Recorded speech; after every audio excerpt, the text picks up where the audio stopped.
If you are hearing this, I am already gone. I am not missing.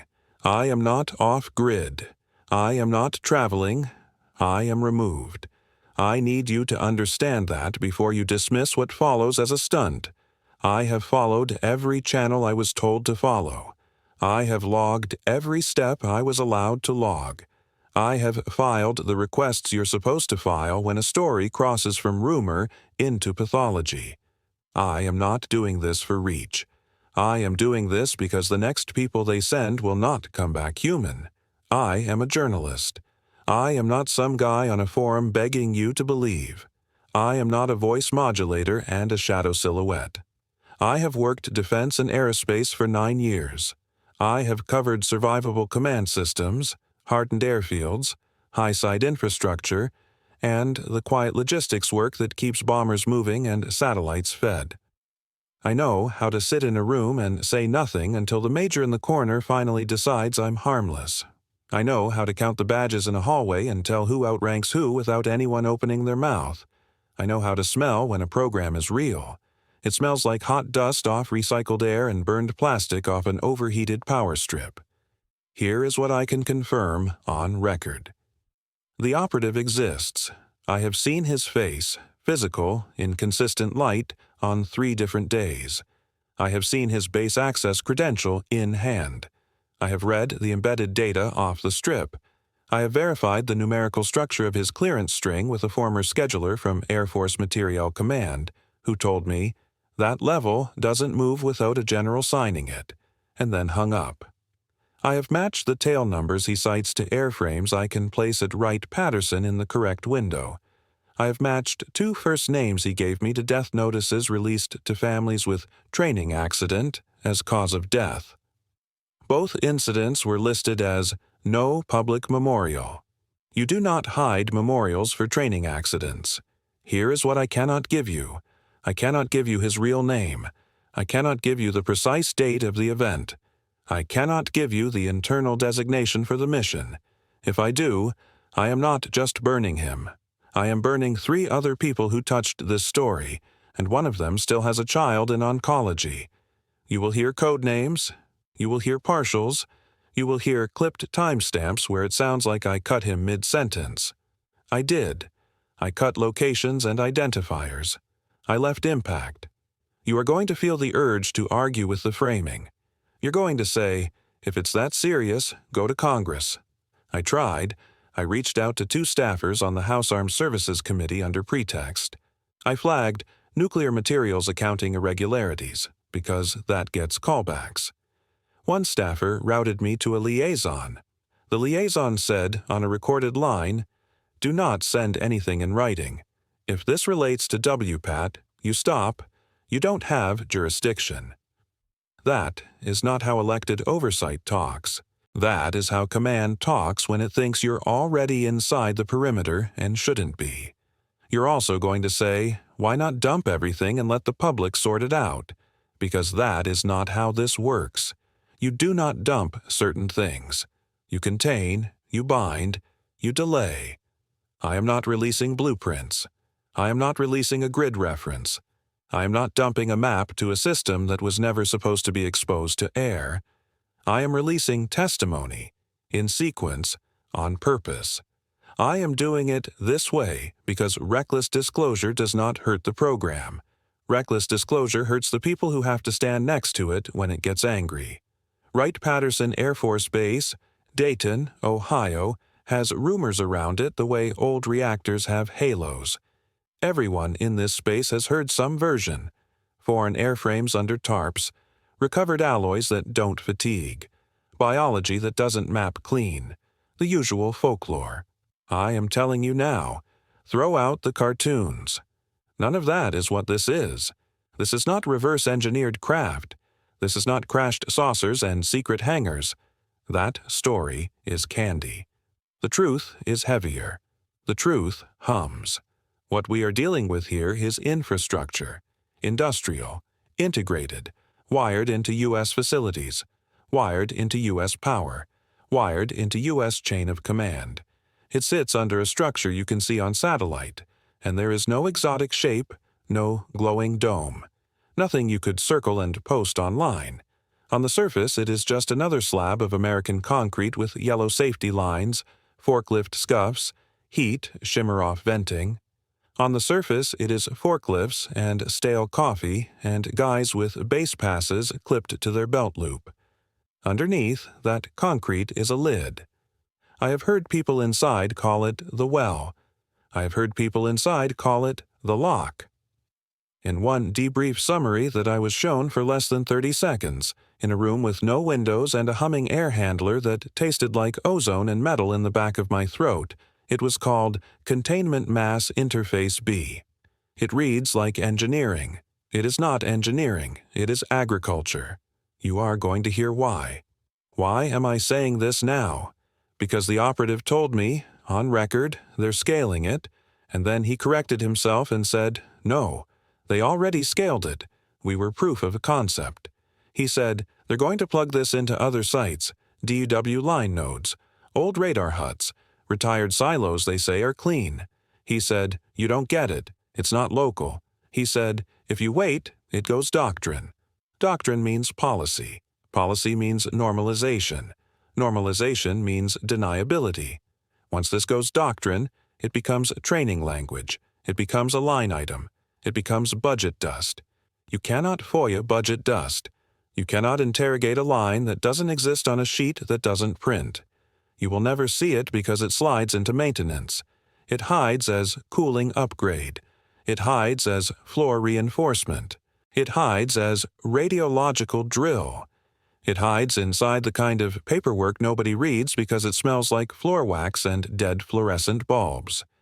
If you think this sounds theatrical, listen to me very closely. I watched a man who can tell you the serial number on a Geiger counter from 5 feet away start shaking when he tried to say what was under that hatch. Not because of the thing itself, because of what command did with it. The fear was not, I saw a monster. The fear was, we connected it to power and called it ours. I want to be precise about chain. The operative was under Air Force authority when this happened. A special access carve-out, nested under an inspection pretext. That is standard. Nuclear surety teams, radiological accountability teams, permissive action link verification teams, they all get walked into places most people at the base never see. That's how you hide movement. You say you're auditing the locks on the warheads and no one blinks when you slide past the badge readers. I have confirmed language consistent with that cover. I have confirmed that an inspection unit from off-base was logged on site under darkness and off the air traffic books. I have confirmed that one of the names he gives me was later flagged non-traumatic cardiac event, which is the term you use when you need a clean box for a problem you cannot autopsy. You need to hear me on this part. There is a reason I am not running this through a network desk or an editor or legal. Normal channels will not carry this. Not because it isn't true, because it isn't profitable to know. If you run this at scale, you inherit liability. You get told to prove it. You get told to produce metal, tissue, timestamps. You get told to name sources. And if you do produce them, you are not a newsroom anymore. You are an evidence locker. Evidence lockers get raided. So this is the only way it lives. Voice to ear. You to whoever you forward it to. This is me taking my hands off it and putting it in yours. I am not asking you to believe. Belief is a luxury. I am asking you to understand operating conditions. Your operating condition is now. Something under an American Air Force installation is binding, containing, and feeding. Something that is not human, using U.S. power and U.S. personnel, and the people who touched it did not walk away unchanged. What follows is the operative's testimony. My name is not the name on the paperwork. The badge said Murray, D.A., but that tag was printed 40 minutes before wheels down and the lamination was still soft at the edges. I'm going to give you what I can without burning the last people left alive. I held TSSCI with a caveat string long enough to need 2 lines. The second line is what matters. It wasn't standard. It wasn't NATO. It was internal. It put me under Air Force Materiel Command for movement and under Air Force Nuclear Weapons Center for authority. It also slid me under a program. Access title I'd only heard once before in a vault. That title was Black Orchard. I signed for Black Orchard at 0213 Local, Wright-Patterson Air Force Base, Dayton, Ohio. Date stamp on the log was redacted in my copy. That is not normal. Time you can redact. Date you don't redact unless you plan to reuse the same lie. We were told we were there for compliance verification, materials accountability, closed stack audit of sensitive components. That language sounds like overkill if you're thinking about rifles. It's not overkill if you're thinking about cores, initiators, and permissive action link housings. You can walk onto any base with that story. You wear the right patch, you carry the right Pelican cases, and security forces hold doors for you. Our cover was radiological and security of custody. Our payload was neither. Team was 5+1 attached. I'll name them by call sign, not birth. First was Bishop. He carried survey kit, digital dosimeters, analog backups, pancake probe, scintillator, swipe kits, sample vials in shock foam. Bishop could look at a smear pad and tell you if the reading was surface or embedded. He could smell hot metal and tell you if it was alpha or beta likely. He had 22 years in, E7 on paper, and he still moved like he was waiting for someone to yank his leash. Bishop never jokes in transit. Bishop hums instead, real quiet, below breath. He hums church notes. Second was Hush, comms. Hush ran encrypted handsets, spectrum analysis, data logging. He had a hardened tablet on a sling and a stack of pre-authorized frequencies nobody outside a certain loop ever sees. He could spoof tower IDs on base and make your radio think command just spoke when command was asleep. Hush didn't talk unless you made eye contact first. He recorded everything. That was his job. That's why they brought him. Instruments notice first. They always say that like a joke. It's not a joke. Third was Roach, breach, and EOD. Roach handled shaped charges, plasma cutters, mechanical spreaders, thermal lances, all the gear you signed twice for. Roach kept his gloves clipped to his belt even in flight. Roach had tattoos down both forearms that looked like maintenance schematics. Every line ended in a serial. Nothing sentimental. No saints. No flags. Just parts, tolerances, pressures. He had a laugh that sounded like air leaking through a cracked regulator. He's dead now, and the paperwork says seizure. Fourth was Lace. That's me. Structural assessment, materials classification, containment integrity. I was there to look at whatever they showed us and say, safe, unsafe, breach, no breach. I read stress in rivet lines. I read age in corrosion bloom. I spot counterfeit fasteners at a glance. I verify if a seal is original or touched. I've been pulled into hangars at 3 a.m. and asked, "Does this belong here?" More times than I can count. You only get that call when someone is scared of an answer. Fifth was the attached. They called her Sister. Sister was not in our chain. Sister did not wear our patch. On the manifest she wrote under Observer Legal Compliance. That already stank. Legal does not ride on midnight surprise inspections into weapons custody spaces. Sister had no unit crest. Sister had a black notebook and a hard case that she never opened around us. Sister wore gloves even in the C-130. Not flight gloves. Nitrile, under black leather. She was maybe mid-30s. No rank insignia. Hair pinned tight, posture too straight for civilian. She watched everything. She watched Bishop's hands when he calibrated. She watched Hush's eyes when he keyed in freaks. She watched me when I ran my palm across surface welds and called them cold. She didn't blink much. When she did blink, it was slow, like her eyes were dry. Transport in was quiet. C-130H, tail number ending in 2 to 9. From a base I'm not naming. Cabin smelled like hydraulic fluid and old canvas webbing. The loadmaster never unhooked his harness. He stayed clipped even during taxi. We flew dark. No cabin lights, no chatter, just headset clicks and the low rattle of the airframe. Hush caught encrypted bursts on his tablet twice mid-flight. He didn't like that. He kept tilting his head like he was trying to separate layers in the noise. After the second burst, he looked at me and tapped 2 fingers against his chest rig. That was the first time I felt my throat get tight. Our cover story, delivered by a major calling himself Calder, was this. We're missing serialized radiological subcomponents. We think they never left the facility, but we have to prove chain of custody and mechanical integrity before we sign off to Strategic Command. You are here to confirm that nothing has been moved, tampered with, or exposed. That is a normal sentence if you work nuclear. It sounds scary to civilians, but inside the circle it's Tuesday. You lose track of a casing, you pull in a Tiger team, you count screws with barcodes. That part was fine. Where it went wrong was paperwork speed.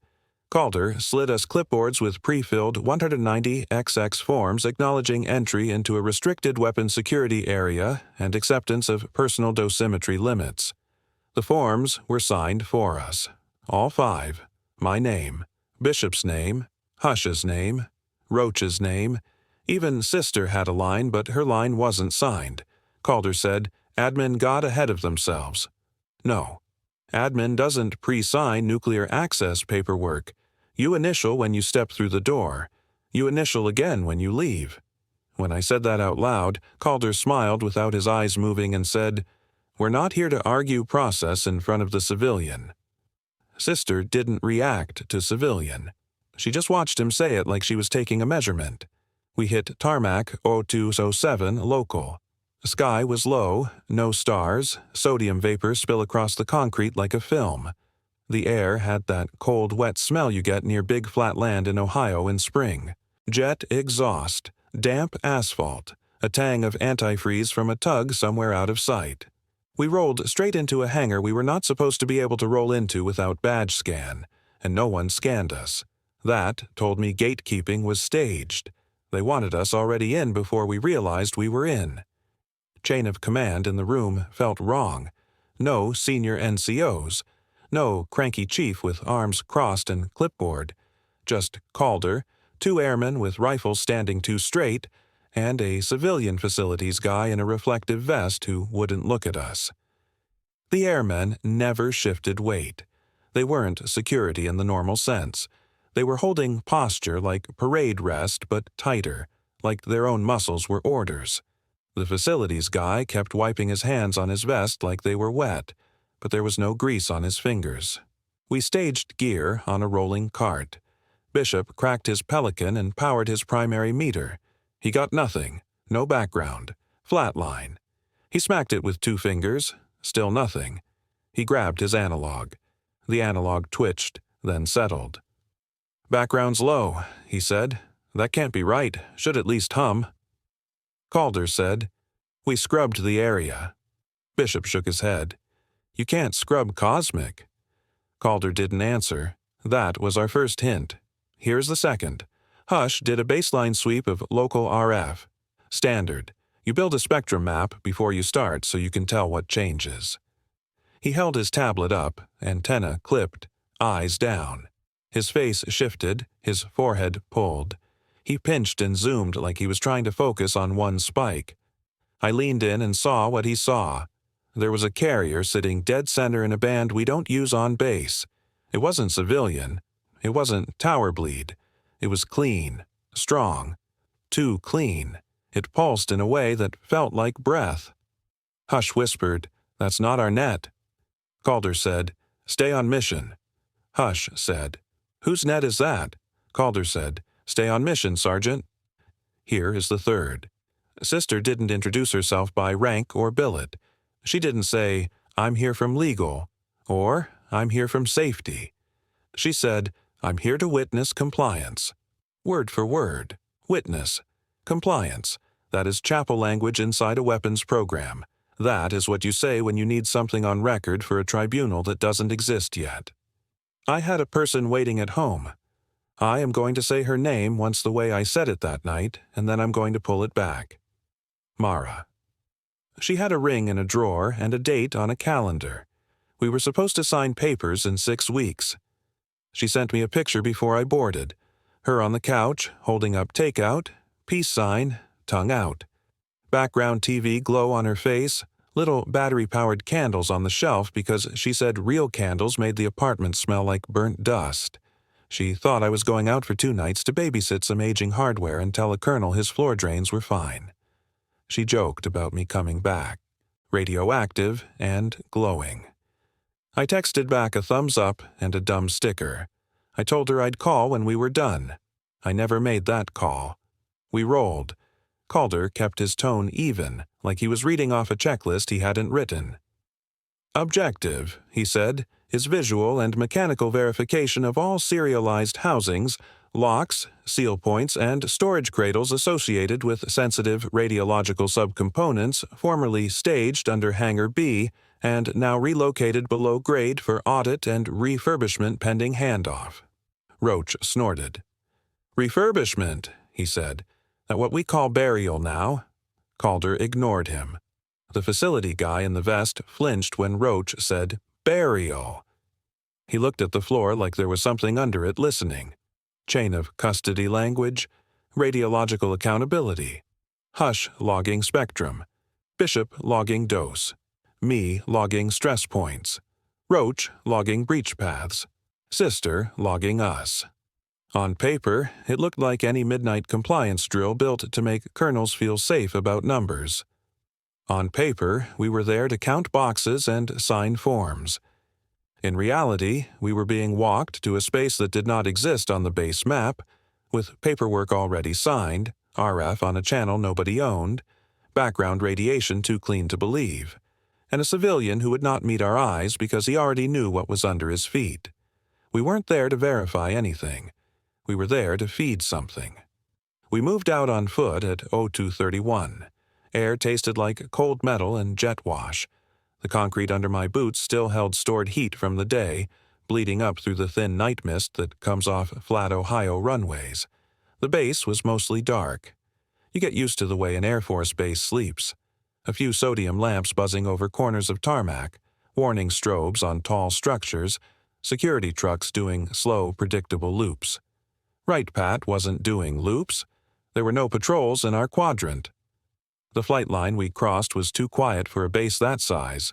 No forklift backing alarms, no APUs whining, no clank of tow bars, just wind-over sheet metal and the hum under everything, like a transformer coil buried in the ground. Calder walked front.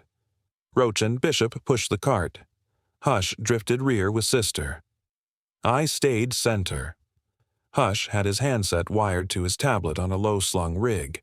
He had an earpiece in his left ear and a bone mic riding his throat. He kept flicking his eyes between the tablet and his forward arc, like he was driving with one eye and reading with the other. Roach had his breacher case in his left hand and his right hand free. Roach always kept his right hand free. We cut south of the main hangar cluster and passed a line of low-block buildings that looked like storage. No markings, no visible numbers stenciled on the doors. That was the first tell. On any active base, even broom closets get stencils. BLDG 22F Tool Crib. Hazmat PPE. Crew Chief Supply. Everyone paints numbers. Everyone tapes laminated. Signs. These doors had nothing. Bare gray roll-ups with fresh paint, no scratches, no grease trails, no tape ghosts. Brand new paint. Too clean for a working space. I palmed one wall as we passed. The cinder block felt warm. WRIGHT PATT sits flat, but the ground there rose half a foot like we were stepping over buried conduit. I noticed the slope because the cart shifted weight and Bishop corrected it without thinking. The air on that little rise tasted different. Dry. Recycled. Like inside an old plane. Calder talked while we walked. He kept his voice low and even, the way guys talk when they've practiced the same lie in the mirror all afternoon. We'll enter controlled storage via the auxiliary hatch, he said. You'll confirm seals, confirm no tampering, Confirm inventory matches manifest. Nothing moves. Nothing powers. We are not authorizing power-up of anything tonight." He said that part fast, like he didn't want to hear himself say it. Bishop said, "Copy." Hush said nothing. Roach muttered, "Define anything." Sister wrote something down. We passed a blast berm and a line of concrete barriers that looked like the kind you park around fuel trucks. Calder waved us through a break in the line where one barrier had been forklifted just wide enough for the cart. The barrier still had fresh scrape marks down the side, as if somebody dragged steel on it this same night. The scrape flashed dull orange in the wash of one overhead lamp like rust rubbed raw. The smell there was sharp. Ozone and coolant. My tongue went metallic for a second. Hush clicked his mic twice. "Check," he said, quiet. "Team check." Bishop said, "1." I said, "2." Roach said, 3. Hush said, 4. Sister did not check. Sister wasn't on net. Calder had no radio. That bothered me. On any legit nuclear accountability walk, Command sits on the same channel because Command doesn't want to miss a liability word. Calder walked in silence like he already knew nothing we said would carry. Hush pulled his tablet up and frowned again. "Still seeing that carrier," he said. "Stronger now." Roach said, "Base comms?" Hush shook his head. "No hop, no handoff. It's here." He tapped the screen with his thumb. "Source is close. Too close." He slid his finger and pointed to the little location overlay his software built from GPS and dead reckoning. "It's right where we're headed." We approached a broad slab of tarmac that looked like any other staging apron. You'd put a cargo truck there, you'd park a tug there, you'd stencil, "Keep clear" in yellow and forget about it. This slab had no stencil. The edges were too sharp, like it had been poured not long ago and hadn't settled yet. The color was wrong, too. New concrete goes pale gray with that powder look. Old concrete goes darker with oil soak and tire scuff. This pad had a faint green cast in the surface aggregate, like someone had mixed something into the pour that wasn't rock. Calder stopped. He lifted his chin at Bishop. "Baseline dose." Bishop clipped his analog meter off his vest, shook it once out of habit, and held it at hip height for a count. The needle twitched, then held just above background. Bishop blinked. "Still low," he said. "That's not possible. We're standing on top of your radiological custody, right?" Calder nodded. Bishop frowned. "Then I should be getting some scatter. I'm getting less than open air." His voice had an edge now. "You running an active scrubber?" Calder said. "Negative." Bishop looked at me. I shrugged once. "You don't get negative radiation. Radiation is like heat. It only flows one way. You can shield. You can block. You can't pull it below background. You can't make space eat it. That was the first instrument anomaly. It hit before we opened anything. The cart's rubber wheels made almost no sound on the slab. Too soft, like the surface was absorbing vibration. The night air had no insects. That's something you only notice when you realize you haven't heard a single high buzz. No mosquito whine. Nothing hitting your ear. Dead quiet except wind and that low hum under our feet. Steady and patient. I checked GPS on my wrist unit. The overlay thought we were 26 meters east of where we stood. The cursor drifted while I watched. It slid in little skips, like it was trying to snap to grid and couldn't find the grid. "GPS is off," I said. Hush grunted. "No," he said. "GPS says we're off." He flicked his eyes at Calder. "We spoofing position already?" Calder didn't answer. He didn't like being addressed like he'd been caught. We were close enough now to see the auxiliary hatch. It wasn't a hatch, it was a graft. Imagine you cut a circular access port out of the top of a Cold War submarine. Green-black Soviet steel. Bolted ring. Radial locking teeth. Then imagine you drop that into fresh Air Force concrete like a coin into wet batter and let it set. That was what sat in the center of the slab. Wrong era, wrong language, Wrong geometry for U.S. WRIGHT, spec. The ring sat proud of the concrete by maybe 8 inches. Burn scoring traced every bolt head, fanning out in feathered black arcs. The steel itself was warm. I didn't have to touch it to know. You can see heat in the way cold air moves against metal. The air above that hatch rippled like summer blacktop. This was Ohio night in wet air. That ripple had no business there. Roach whistled low. "That's not depot work," he said. His voice sounded small in open air. "Who signed for that cut?" Calder said. "It predates modern record-keeping." Roach laughed once like a cough. "Everything predates modern record-keeping if you lie about it." Sister finally spoke. "Clock is running, gentlemen," she said. Her voice sounded dry. No accent I could place. Flat American, no region. She didn't sound excited. She sounded irritated, like we were wasting her time. She didn't look at the hatch when she said it. She looked at us. The hum under the slab got louder when we stepped within 2 meters of the hatch ring. You could feel it through your boots. Not vibration. Pressure. Like standing next to a live transformer, that deep, low push you feel in your chest more than your ears. My teeth hurt. The air smelled ionized, like the air after breaker pops. Tasted like old pennies. Calder pointed at Roach. "Open it." Roach set his case down on the slab like it might bruise. He cracked the latches and pulled a compact thermal lance, a battery pack, and a set of ear pro. He didn't put the ear pro on. That told me he wanted to hear everything.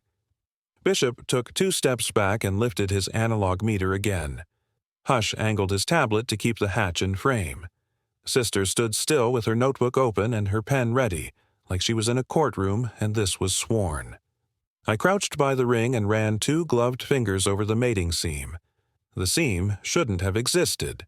The steel collar met concrete with no visible anchor points, no bolts driven down, no weld bead, no epoxy smear. It just sat there. Metal into stone like poured wax. The steel had faint pitting and salt scars, ocean wear, like hull plate that had lived in brine. It made no sense under an inland Air Force base. The bolt heads around the collar were mismatched, too. Some hex, some slotted, some star. The markings on the heads weren't American. They weren't metric either. They looked hand-stamped, uneven depth, numbers in a sequence that didn't track any fastener chart I knew. The burn scoring around each head wasn't from cutting. It was from heat vent. Outward, like something hot underneath had pushed air through the gaps at pressure. "It's venting," I said. Calder said, "It's stable." Roach leaned over me. "You getting flex?" he asked. I put my palm flat on the steel. Heat pushed up into my glove. Not scorching, but warmer than body. The metal wasn't vibrating. It was pulsing. Slow, like breath. "We got live mass under this," I said. Roach nodded once and brought the lance up. "Standard protocol on sealed unknown. You don't cut unless you have to. And if you cut shallow, you cut slow, and you cut where you can patch." Roach didn't ask for permission beyond Calder's first order. He sparked the lance and white light splashed across all of us for half a second. The arc hit the ring at an angle and threw a shower of sparks sideways. I've watched that shower 100 times on 100 doors. Sparks trail, bounce, cool, die. These died too fast. The sparks off that steel hit open air and went dark like someone threw a blanket over them. I watched a glowing fragment land on Bishop's sleeve. It should have burned a pinhole. It faded to black the instant it touched fabric. Bishop slapped it on reflex anyway, and then stared at his own arm. Roach killed the lance and hissed through his teeth. "No bite," he said.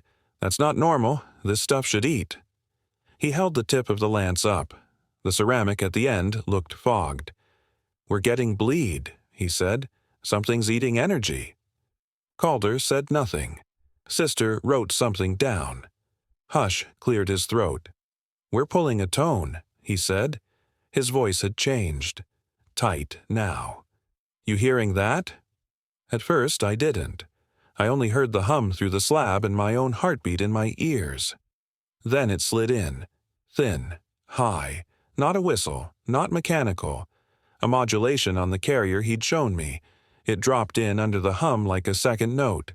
It felt like standing in a server room at midnight and thinking you hear someone talking in the cooling fans. You don't hear words, you hear cadence. Human brain wants to turn cadence into speech. It hooks you and drags you forward. Bishop swallowed. I don't like that, he said. That's voice-shaped. His analog needle jerked up, then down, then settled below background again. He tapped the glass. That's not physics, he whispered. Sweat ran along his temple even in the cold air. Calder said, Clock. Roach blew air out through his nose. Fine, he said. He holstered the lance and pulled a mechanical spreader instead. Old school, twin handles, hydraulic jaws. No heat, just force. He slotted the teeth into two of the radial gaps in the collar, braced his boots, and leaned in. His shoulders bunched under his jacket. You could hear the tool complain. A low, hydraulic groan rolled across the slab. The hum under the concrete answered with a deeper push, like two notes trying to cancel each other. For a second, nothing moved. Then the ring shifted. Not a pop, not a clean seal break. More like wet suction letting go of skin. The smell that came out punched all of us in the throat at once. Hot air and cold night, salt, old iron, ozone so thick it tasted blue, and underneath all of that, something else. I'm going to try to put real language around it. I don't have good language. Imagine damp stone in an old tunnel. Now add burned hair. Now add the inside of a long-sealed freezer that just failed. Sweet and wrong. It hit the back of my tongue and my stomach kicked like I'd swallowed a battery. Bishop gagged. Hush flinched back and covered his nose with the inside of his elbow.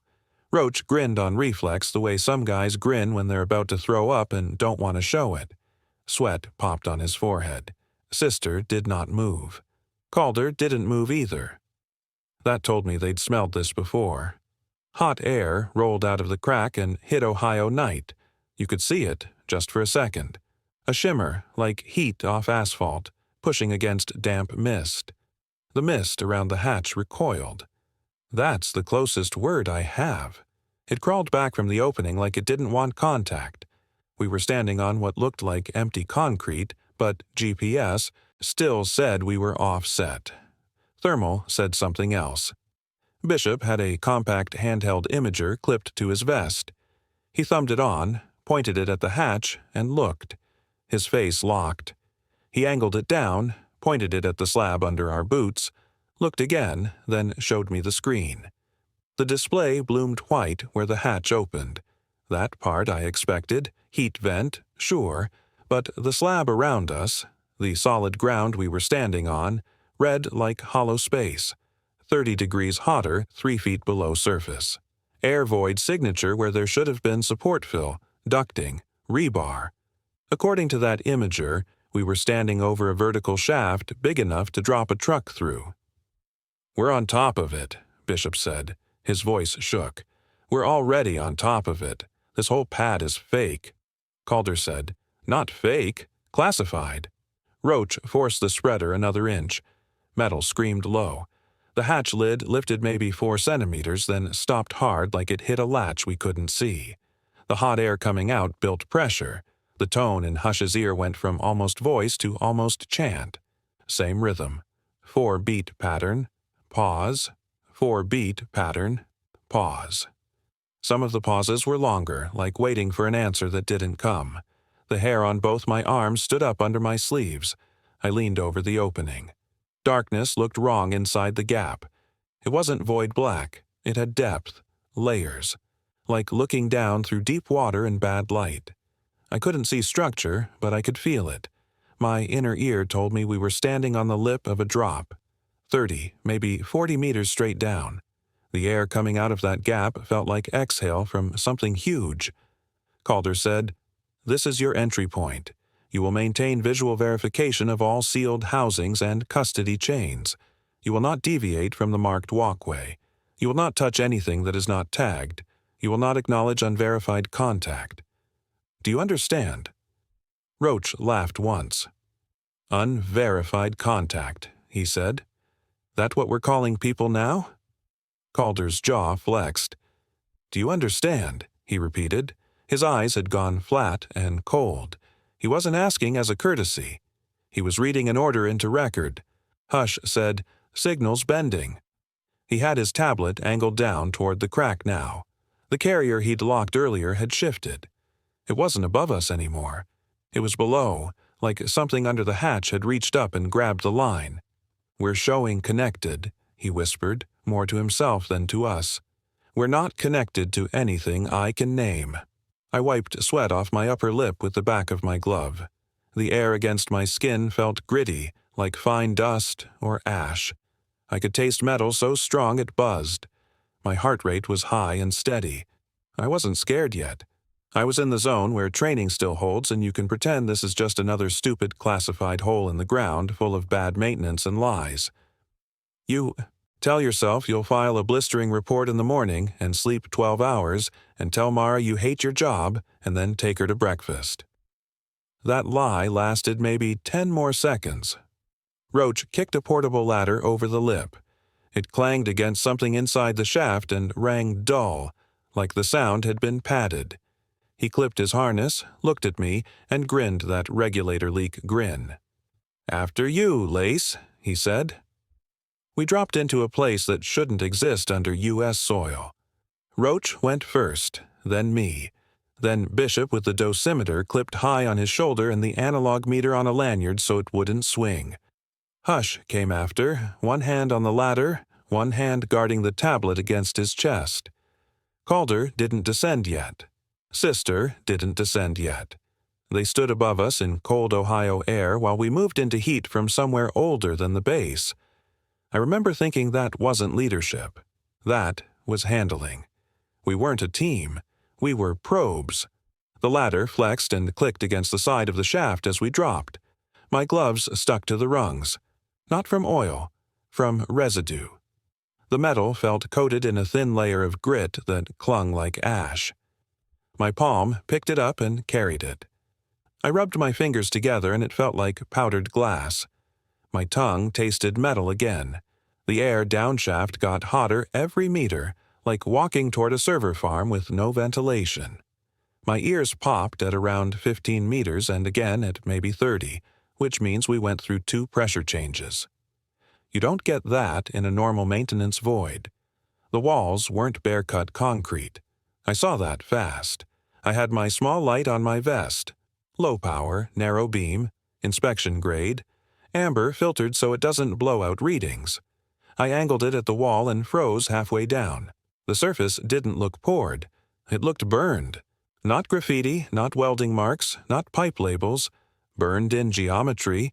Shallow grooves blackened at the edges, repeating arcs and nodes, like circuit traces scaled up and wrapped around a cylinder. Every band of marks repeated at predictable intervals like calibration rings. Each band had the same motif, a loop, then a split, then 3 short strokes not quite parallel. The pattern made my eyes water if I stared too long. The edges of each burned line pulsed faintly like heat mirage. I felt a headache start behind my right eye. Bishop saw it too. He stopped just above me and leaned out on one arm, which you're not supposed to do in a vertical shaft, because if you slip, you take the guy under you out. He didn't care. He angled his dosimeter to the wall. The digital still read wrong. The analog needle shivered, jerked high, then buried left like it had died. Bishop whispered, "That's not ionizing." Then he said, even quieter, "I don't know what that is." Hearing Bishop say that scared me more than the heat. The markings weren't painted. They weren't etched. They were fused into the concrete. You could see tiny bubbles along the groove edges like the material had flashed and resolidified. Point source heat that localized without spalling the surrounding surface. I've cut a lot of reinforced concrete. I've never seen that. You always get spall. You always get chips. Here the grooves were smooth, almost glossy, like glass laid into the wall by a steady hand. My inspection training tried to make sense of it and couldn't. I looked away, and the headache backed off, like the pattern itself was a frequency. We kept dropping. The hum we'd felt up top wasn't just humming anymore. You could feel periodic surges like a pump cycle or a breaker reset. The shaft air moved with it. Warm exhale in, cooler draw out, warm exhale in, cooler draw out. Breathing. Roach muttered something under his breath about compressors. He sounded like he was trying to convince himself we were still inside known systems. Hush said, "I lost timestamp." His voice floated down the shaft like a rope. I looked up. His face was lit by his tablet. His eyes were too wide. "Say again," I called. He licked his lips.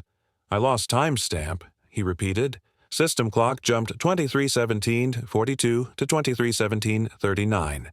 Then it held. Then it jumped to 23:17:50. It's stuttering." Bishop said, "Glitch." Hush shook his head. "Glitch is random," he said. "This is picking." He swallowed. "It's picking." That was the first time I felt cold in that heat. Digital systems lie all the time, but they lie sloppy. This was clean. This was selection. Like someone was editing our record as we made it. At around 40 meters, my boot hit solid floor. The change felt wrong. One rung, then another, then suddenly weight landed and echoed through my knees. The surface under me wasn't poured slab.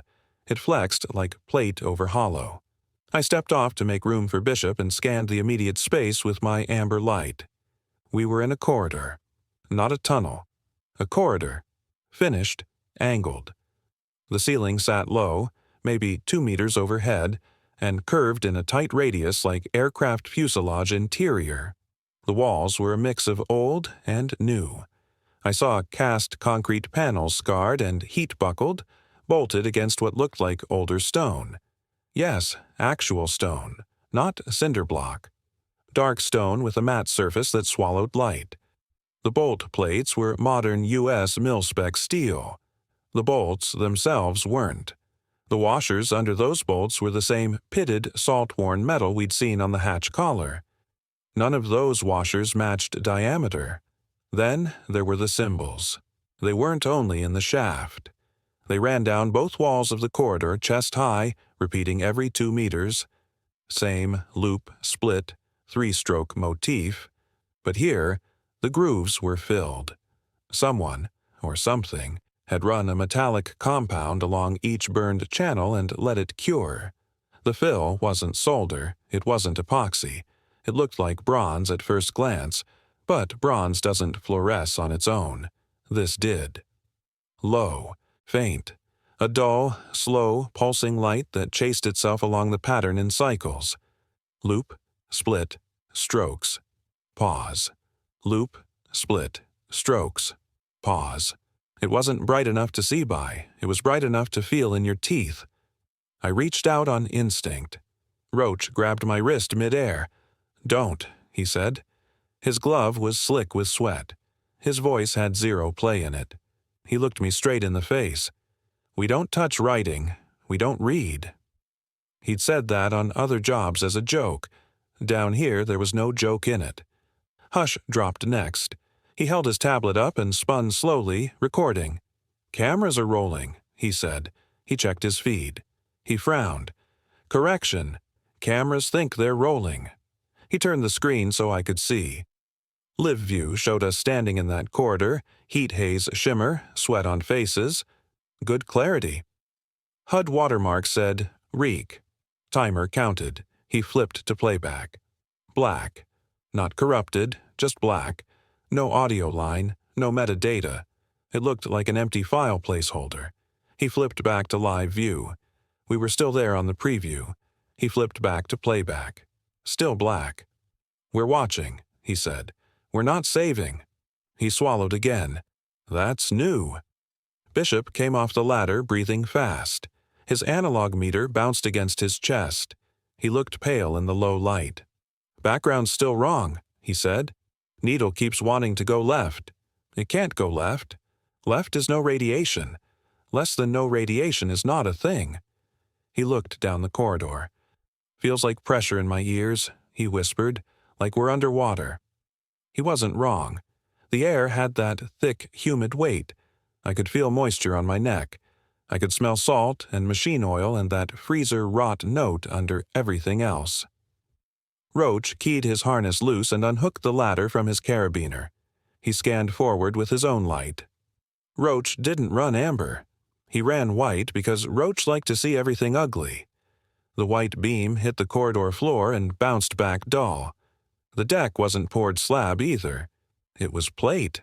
I could see seams. Each plate section was stamped with stencils in faded paint. Some of the stencils were U.S. stock, property USF, no step, service access. Some weren't. Some looked like Cyrillic but wrong.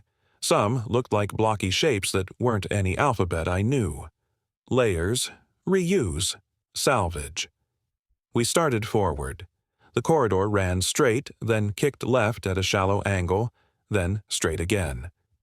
The air temperature rose as we moved. By the second bend, sweat was running down my ribs under the vest. My mouth felt dry even in humidity. My shoulders felt tight like I'd slept wrong. My compass showed drift.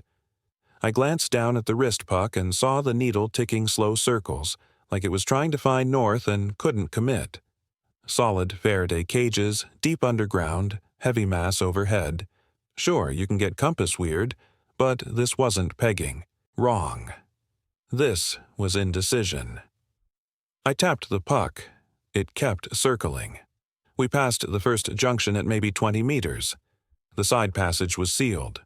Not with a door. With poured metal. Someone had flooded the opening with a dull gray alloy. The alloy had cooled in irregular waves like frozen mercury.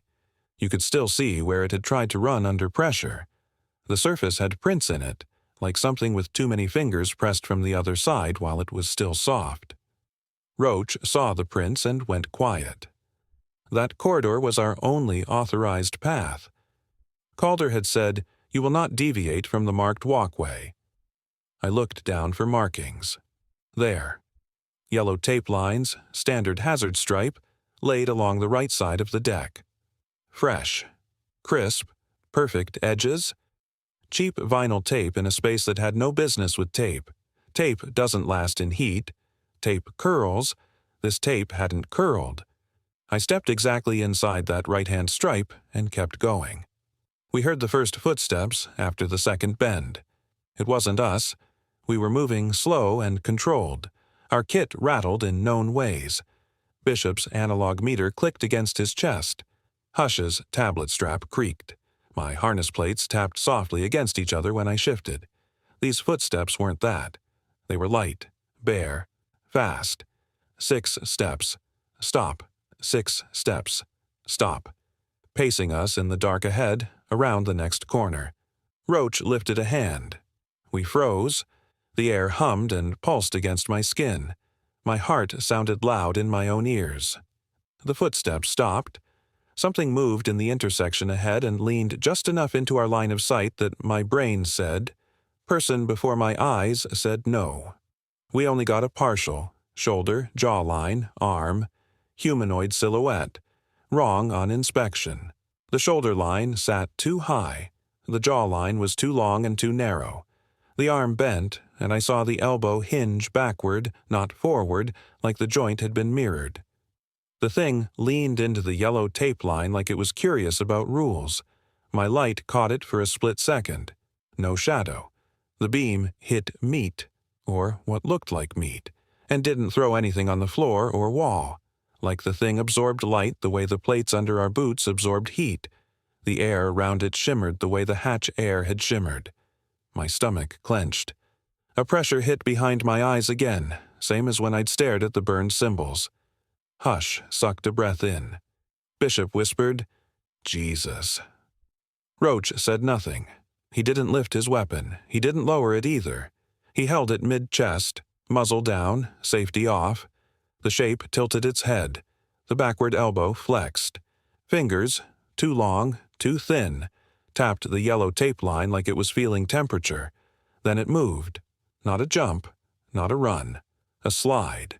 One frame it was there, the next frame it wasn't. Like bad video buffering in real life.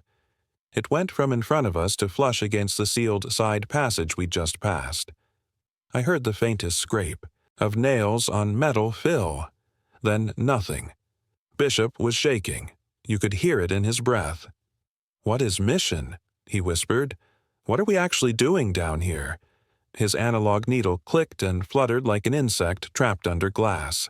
I said, "We're verifying custody," because my mouth moved before my brain let me stop it. My voice sounded like someone else's. Dry. Too calm. That was training. Training keeps your voice level while every survival instinct you've ever developed screams to get out. The hum under the floor deepened. The bronze-looking inlays along the walls pulsed faster. The air pressure shifted again, like a door had opened somewhere below us. We weren't alone. We weren't first. We weren't even special. We were just next. We cleared the last bend and saw the chamber. That was where rules ended. The corridor opened into a volume I can't dimension with normal math. I can give you numbers, but they're lies. My eyes told me the chamber was maybe 30 meters across and 10 high, like a medium aircraft maintenance bay rotated underground. My balance told me we were inside something larger than a stadium. Both felt true at the same time. Your inner ear is honest. My inner ear said open air, big void, nothing overhead. My eyes saw a ceiling 6 feet above Roach's head with condensation beating on old ductwork. That's where I started to understand this wasn't built for us. Heat hit first. Not fire heat. Reactor heat. The kind of heat that dries your eyes and leaves your lips tasting like coin. My throat felt raw. The air carried that thick ozone bite of high voltage and the faint sweetness of coolant. Somewhere nearby, something hummed at 60 hertz. That was familiar. That was U.S. grid frequency. Layered on top of that hum was something lower and slower, like a subsonic beat you feel in your ribs. Light came from everywhere and nowhere. No overhead fixtures, no task lamps, no floodlights. The bronze-looking inlays from the corridor ran into the chamber and crawled across the floor, up pylons around housings. They pulsed. Each pulse bled a dull amber glow into the air, just enough to outline mass. The glow reflected off metal surfaces in oily sheens. No shadows fell where they should. Edges bled into each other like you were looking through warm water. The room was full of hardware that did not belong together. Closest to us, bolted to the deck, sat what looked like an ancient frame. Bronze or something like it, greened and pitted with age, big as a truck axle, carved with repeating shallow grooves, the same looping split, three-stroke geometry running its whole length. It had rings, thick rings, stacked down the frame like vertebrae. Each ring had modern cabling clamped onto it with clean anodized brackets and labeled zip ties. The cables ran away in bundles, up into gray conduits stamped with U.S. stock numbers and radiation trefoils. I recognized the conduit. I've installed that conduit. Seeing it, wired into something that looked dug out of a shipwreck, made my stomach twist. Past that frame, racks, real server racks, 42U standard housings, black mesh doors, cooling fans whining. Some had Dell faceplates still on. Others were stripped bare and replaced with milled panels full of analog dials and needle gauges. The gauges weren't in PSI or volts. The needles swept across scales marked in symbols I didn't know. Loop, split, three-stroke. Some of those dials pegged hard right and buzzed like angry hornets. Each rack had an ID placard. Most were normal. Rack A1, Rack B3. One was stamped Damascus Protocol in white block lettering on matte black. White had been painted over something older and scraped off again. The label under it had been engraved, not printed. That older label wasn't English. It wasn't any language I could read. Behind the racks, a core. At least that's what I was calling it in my head because core is easier than wrong geometry. Imagine a vertical cylinder maybe 4 meters tall, except every meter or so it changes cross-section. Round, then hexagonal, then twisted like rope, then round again.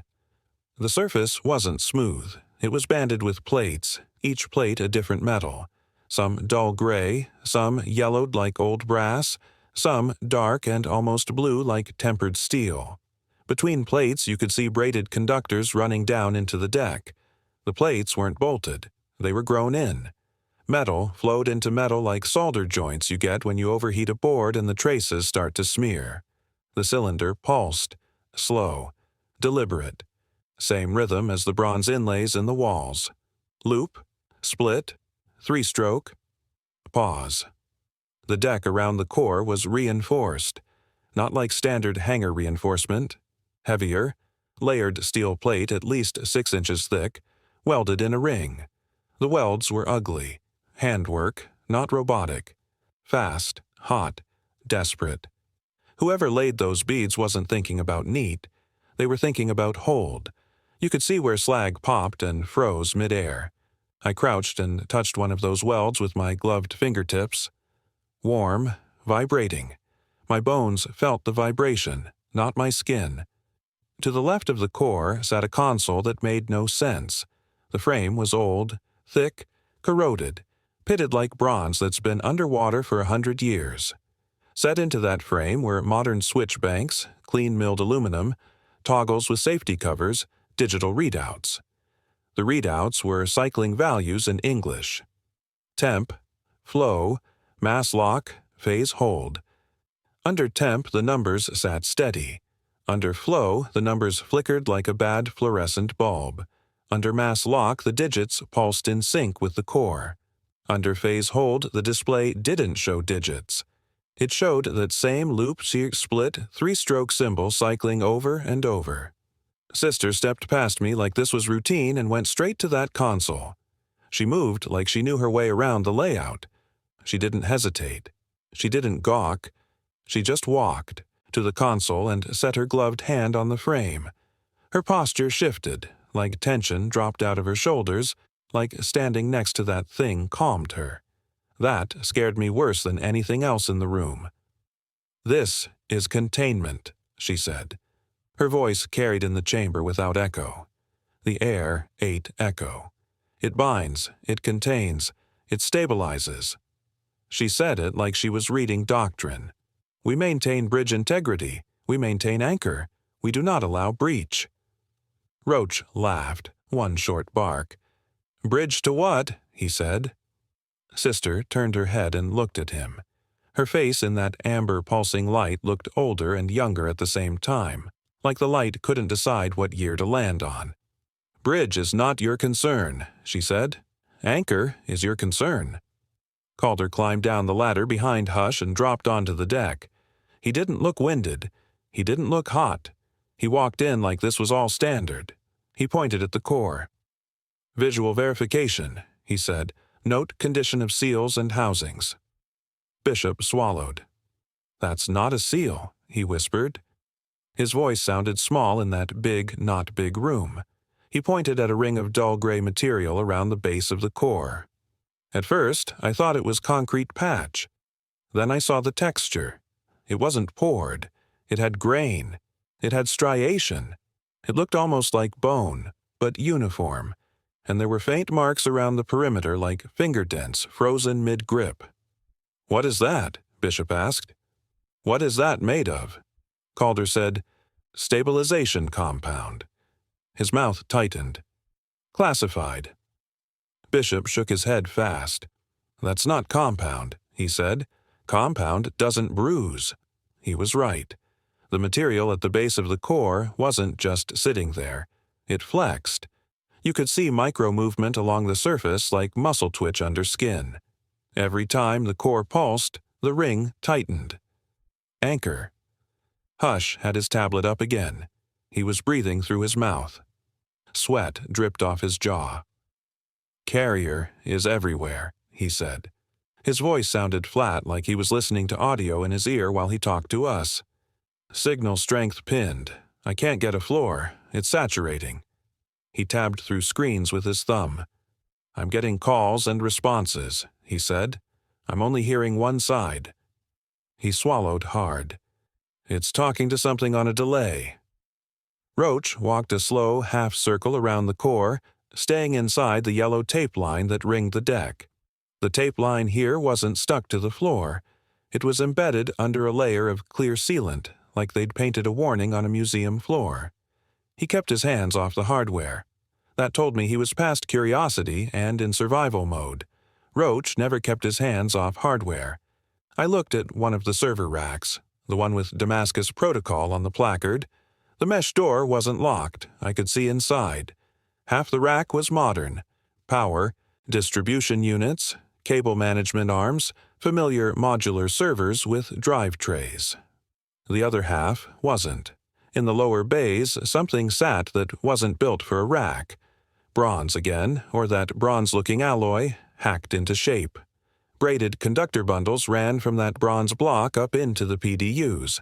Someone had hand-labeled those bundles with white tape and black Sharpie.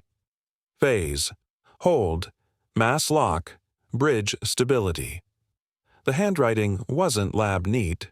It was field neat. You could tell whoever wrote it was scared and trying to make future. You understand what would kill you fastest. This wasn't salvage. This wasn't discovery. This was integration. Somebody had found something old, wired it into U.S. hardware, and told it to work on our grid.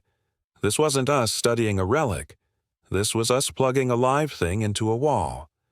I stepped closer to the Damascus Protocol rack and felt the hair on my arms lift again. Not static.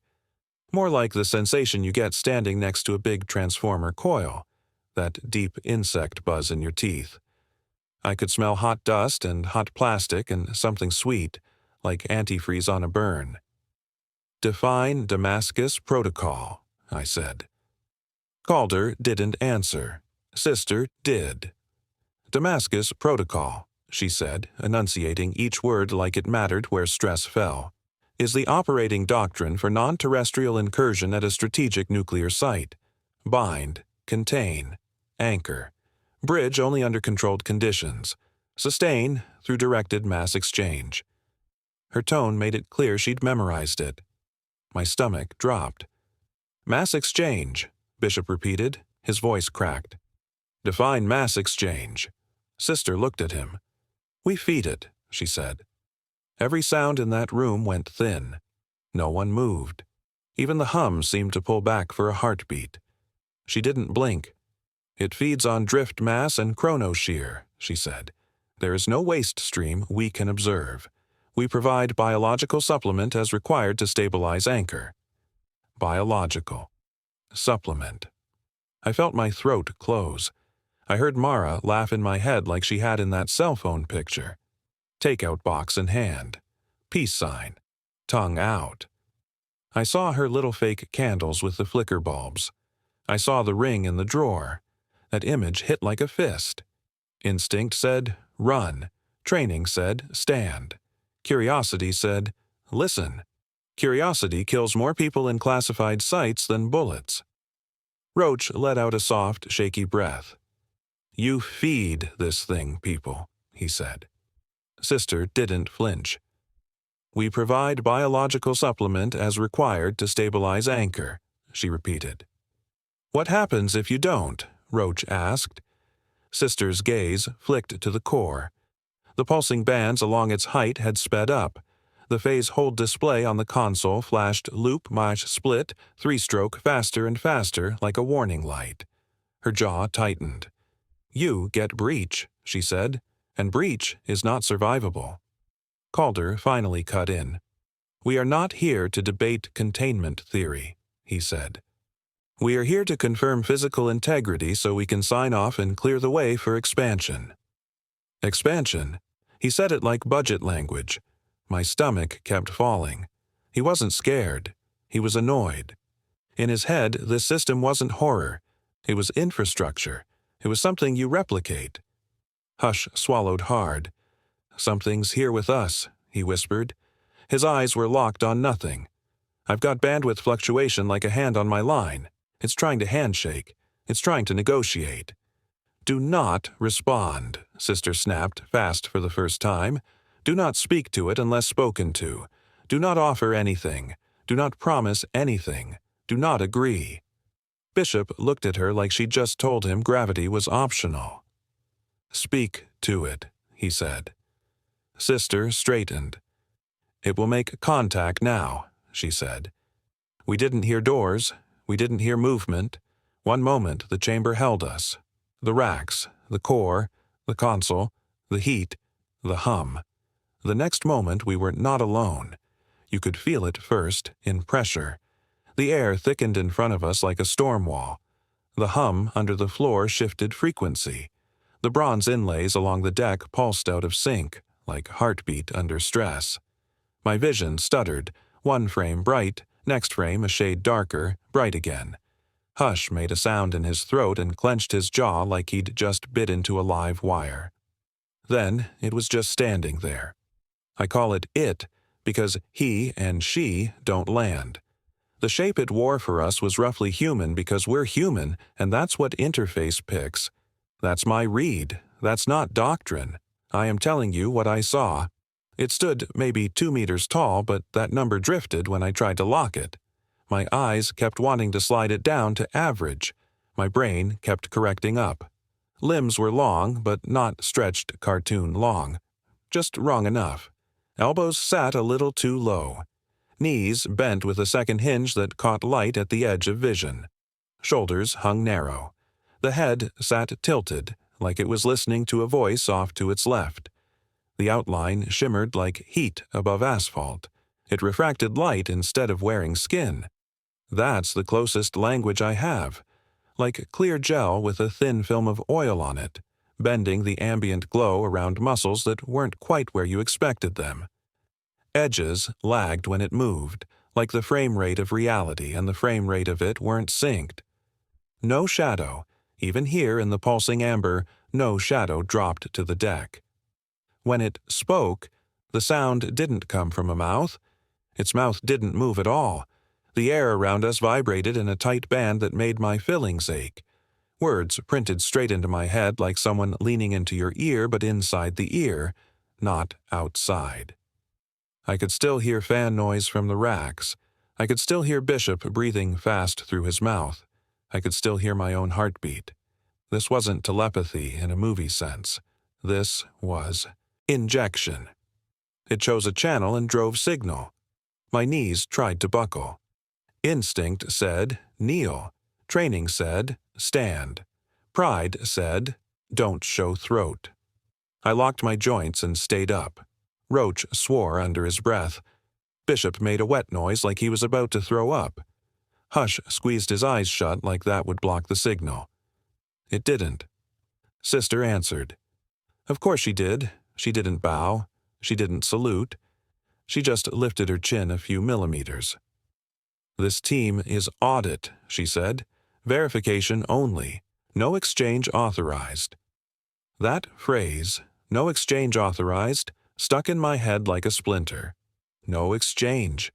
She said it like you'd say, weapons tight. The thing tilted its head. The air pressure in the room shifted sharper like a sudden drop in a plane. My ears popped. My throat tasted like old copper. My eyes teared up from ozone. The words printed perfect. No accent, no hesitation. Balanced cadence like machine output. Neutral, not angry, not pleading, stated like math. Sister didn't break. Stabilization mass delivered at last window, she said. Anchor remains within tolerance. Mass lock remains sealed. Phase hold remains under threshold. She was reciting, and that told me this conversation wasn't new. This wasn't first contact. This was routine. The thing rotated. It didn't step. It just changed orientation. One frame it faced Sister. Next frame it faced Bishop. Bishop whimpered. His analog meter was pegged so hard left the needle had jammed under the stop. His hands shook. Sweat ran down his jawline and dripped from his chin. The thing's head angled down like it was smelling him. Bishop shook his head fast. No, he said. His voice cracked. No, I'm good. I'm good. I'm fine.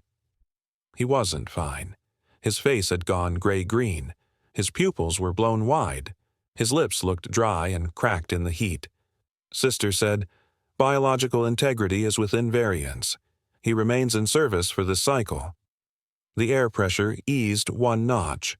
The thing rotated again. Now it faced Hush. Hush's tablet flickered. His live view feed glitched, then stabilized, then glitched again. His mouth hung open. His eyes tracked nothing in the air in front of him like he was reading dates written on glass. His throat worked. Words fell out without his consent. Squadron level net. Hill AFB, 03 May 1974.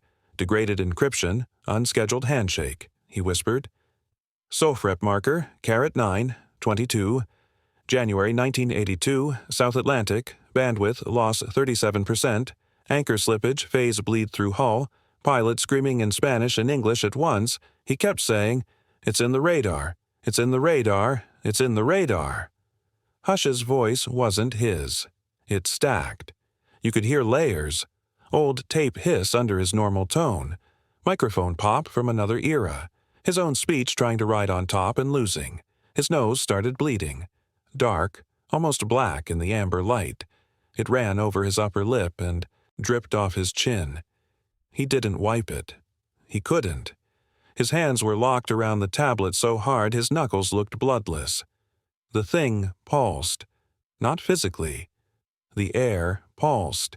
My chest clenched like someone had grabbed my heart with a gloved hand and squeezed once to make sure it still worked. It was looking at Hush when it said that, but I felt the words land in me too. You extract. You carry. Like a label. Like a job. Sister said, sharper now, "No integration this cycle. Audit only. We are here under Damascus Protocol to confirm physical anchor integrity and authorize expansion to Site Beta. If you interfere with audit personnel, you jeopardize anchor." Her voice had steel in it. "You jeopardize anchor," she repeated. The thing's outline flickered. For one frame, I saw something else under the refraction. I wish I hadn't. All I caught was joint. The angle was wrong. The surface wasn't skin. It looked like exposed cable bundles wrapped in wet muscle. Then the shimmer locked back in, and it looked almost human again. Almost. Hearing that word from it was worse than hearing it from Calder. Sister exhaled slow. "Yes," she said. "We scale." The thing made a sound then. Not words. It hit the air like a high-frequency drill. The bronze inlays along the deck flashed in a stutter pattern. Loop. Split. 3-stroke. Fast. Faster. The core at the center of the chamber answered with a deeper pulse, out of sync, like 2 heartbeats fighting. The console's phase-hold display cycled so fast the symbols blurred. The air pressure jumped and dropped hard enough to make my stomach roll. Then the tone cut. Air settled. The hum under the deck steadied. The core's pulse dropped back to baseline. The thing was closer. I didn't see it across the distance. It was just at arm's reach now, right in front of me. Close enough that if I'd taken half a step forward, we would have touched. I smelled nothing off it. No rot, no heat, no cold. It had no temperature. It leaned its head down like it was peering into my eyes. My vision tunneled. My hearing narrowed to a thin hiss. I could taste metal and dust and something like freezer burn. I thought of Mara's candles again. Little fake flames flickering on a cheap IKEA shelf. She'd said real ones made the place smell like burnt dust. My chest hurt so bad I thought I was having an event. It didn't ask my name. It didn't need my name. I felt sick. It meant Mara. I knew it meant Mara. It didn't say fiancé. It didn't say home. It said attachment like a line item, like logistics, anchored attachment outside, something held up top, something tethering me to surface, something it could touch. My knees almost went. I locked them again. I felt heat behind my eyes. I swallowed hard enough to hurt. "What cost?" I said. My voice came out low and shredded. The thing didn't blink. I don't think it could blink. Its face was a map of refracted light, pretending to be muscle. It tilted its head like it was considering how much to give me. My throat closed. The world swam. "No," I said. It felt like a child saying no to a storm. "No, you don't." I heard Bishop choke on air. He whispered, "Oh, God." He was crying and didn't know he was crying. Tears cut clean lines through the grit on his face. The thing rotated to him. I looked at Bishop's hands without meaning to. I saw him flex his fingers. I saw him imagine them not answering. It rotated to Hush. Hush whimpered. That's the only word. He sounded like an animal in a snare. Blood still dripped from his nose. It pattered on the deck plate and sizzled when it hit the bronze inlay. It rotated to Roach. Roach set his jaw. The thing's head cocked like it liked that. Roach laughed once through his nose. It sounded like air leaking from a cracked regulator. Then it turned back to me. The pressure in the air dropped again. My stomach flipped like I'd missed a step in the dark and kept falling. I understood what that meant without detail. I saw that gray, flexing ring at the base of the core. I saw the finger dents frozen in that not concrete.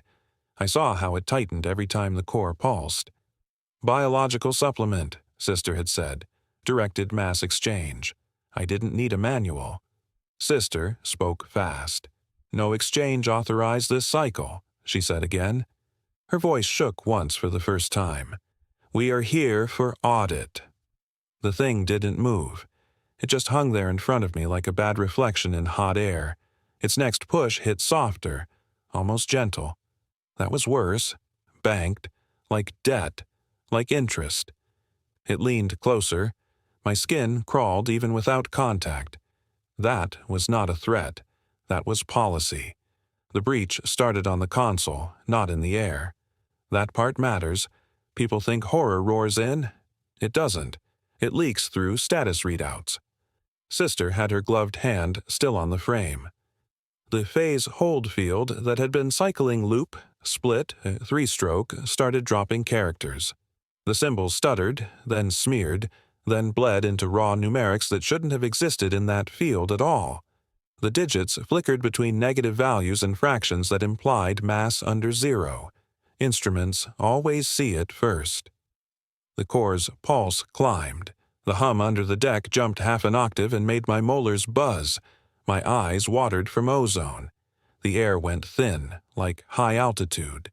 I felt lightheaded even though we hadn't moved. Sister snapped her head toward Calder. Phase drift, she said. Her voice was still tight, still clipped, but she'd lost calm. Anchor losing lock. We need injection mass now. Calder shook his head. Audit only, he said. No exchange authorized.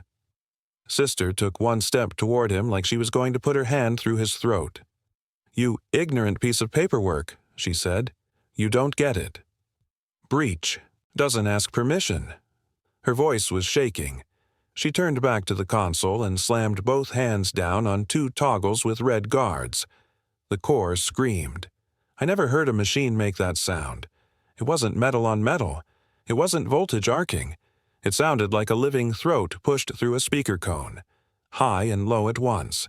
The hair on my arms and the back of my neck jumped to full alert. The bronze inlays across the deck went full bright for a second, like someone dragged a welding torch under my boots. Heat bled through the soles straight into the bones of my feet. I smelled hot dust and coolant and cooked copper. Then everything in the room bent. I don't mean bent like I felt dizzy. I mean geometry folded. The core stayed fixed. The console stayed fixed. Sister stayed planted at that console, jaw clenched, eyes wide, sweat running down her neck. But the rest of the chamber slid. Lines rippled, angles unhooked. The rack row that had been 6 meters to my left was suddenly 2 meters in front of my face without crossing the space between. The air looked like water hit with a pressure wave. Roach swore. Bishop screamed. Hush choked on his own breath. The ladder back to the corridor jittered like bad video buffering, disappearing for a frame, reappearing 2 meters to the right, vanishing again. Then I saw us. For one frame, maybe less than a blink, I saw myself standing where Roach was standing. Same vest, same posture, same sweat streak on my cheek. But my face was wrong. I was looking the wrong direction. My eyes were locked on nothing. Not the core, not the console, not the breach. My mouth hung open like I was chewing glass. My hands were moving, fast, doing something I couldn't track. Then the frame snapped back and Roach was Roach again. Roach didn't see it. I did. My stomach lurched. The thing, the refraction, the interface, hadn't moved. That was the worst part. It was still in front of me like an anchor point in a storm. It wasn't flickering now. It was sharp, clear, too clear. It watched us, head tilted. Its outline bled out and in on a slow delay, like reality was buffering around it. You know how a heat haze above asphalt will make the world behind it shimmer and jump? Now reverse that. The thing was steady. The world behind it was jumping. Sister yelled, "Hold anchor, hold anchor, hold anchor." Her voice cracked on the third repeat. She wasn't talking to us. She wasn't talking to Calder. She was talking to the core. Bishop had dropped to one knee. He clutched his analog meter like a rosary. The needle had snapped off and now just rattled inside the glass. Blood leaked from his left ear. He didn't seem to feel it. He was staring past me, eyes blown, whispering, "It's not inside. It's outside. We're inside it. We're inside it now." His voice shook like a loose panel. The alarm started late, like the system itself had to remember theatrics. A harsh klaxon cut in from nowhere. Too loud for a sealed space, bouncing off angles that shouldn't have existed. Red wash lit the chamber from a direction that didn't match any visible fixture. The light strobed slow, then fast, then held in one steady glare that painted everyone in emergency red. I glanced at the core. The banding along its height was slipping. Pulses weren't climbing smoothly anymore. They were stuttering, hitching, hitting dead zones that made the whole structure jerk like a body in seizure. Calder grabbed my arm. His fingers dug hard through my sleeve. "We're leaving," he said. His eyes were wide now. Control was gone. Rank was gone. Training was gone. Only panic lived there. "We're leaving right now," Sister barked. "If you leave before it reseals, breach follows you to surface." Calder yelled back, "Containment is compromised. We are aborting." They were yelling over the hum like kids over a generator. I barely heard them. My hearing tunneled down to that subsonic beat under the noise, that slow, stomach-deep thud that didn't belong to any machine. The air tore. That's the only word. It didn't explode. It didn't cave. It tore. A seam opened in mid-space between the core and the ladder, like someone had cut reality corner to corner with an invisible blade and peeled it back. On the other side of that seam there was no room. There was depth. Dark, wet-looking mineral depth like the inside of a geode before light hits it. Surfaces moved in there. Not mechanical, organic, slow, heavy. They didn't have edges. They had folds. Something big pressed against that seam from the other side. I didn't see eyes. I didn't see a face. I saw pressure points bulge against our air like a hand feeling under a sheet. When those pressure points slid along the torn edge, the bronze inlays across the deck flared white and spat sparks. The smell of cooked metal hit so hard it burned my throat. Sister screamed, "Anchor hold, anchor hold, anchor hold," like a prayer, and slammed more toggles on the console. The phase hold display strobed, and through that loop, Chew split. Three-stroke symbol so fast it blurred into a solid bar of light. Hush fired. It wasn't panic fire. Hush didn't panic fire. He drew and shot center mass the way they teach you in quals. 3 rounds. Tight cadence. The muzzle flash lit his face white for 3 clean frames. I watched the brass eject. I watched the slide cycle. I watched the casing spin. The bullets didn't behave like bullets. At muzzle exit, the first round stretched. It didn't tumble. It elongated. Mid-air. The copper jacket pulled thin, like soft clay getting rolled, until the round looked like a flicker of metallic thread. It curved 30 degrees off bore like it had found a magnet in the air, turned graceful, and vanished into the seam without slowing. The second round blew into a mist of glittering fragments less than a foot from the barrel and hung there like a little cloud of metal. Pollen. The third round grew petals. I mean that literally. The slug came out normal, then bloomed in midair. 4 thin, curling sheets of copper peeled off symmetrically like flower petals opening in time-lapse, except it was real-time, and drifted down slow. 1 petal brushed my sleeve. It wasn't hot. It felt cold, greasy. My stomach tried to empty itself. Hush made a raw noise in his throat. He looked at his own weapon like it had betrayed him. Blood was still leaking from his nose in a steady drip. His tablet screen had gone to static, then resolved into a live view of us, from above us, at an angle that didn't exist. I saw the tops of our helmets. I saw my own scalp. I saw the pattern of sweat on the back of Roach's neck. We had no camera up there. Roach pulled his own sidearm and didn't fire. He watched Hush's bullets fail, then he holstered, jaw tight. "Waste," he muttered. He grabbed Bishop under the armpit and hauled him upright like hauling a drunk buddy out of a bar. Bishop's legs worked but didn't aim.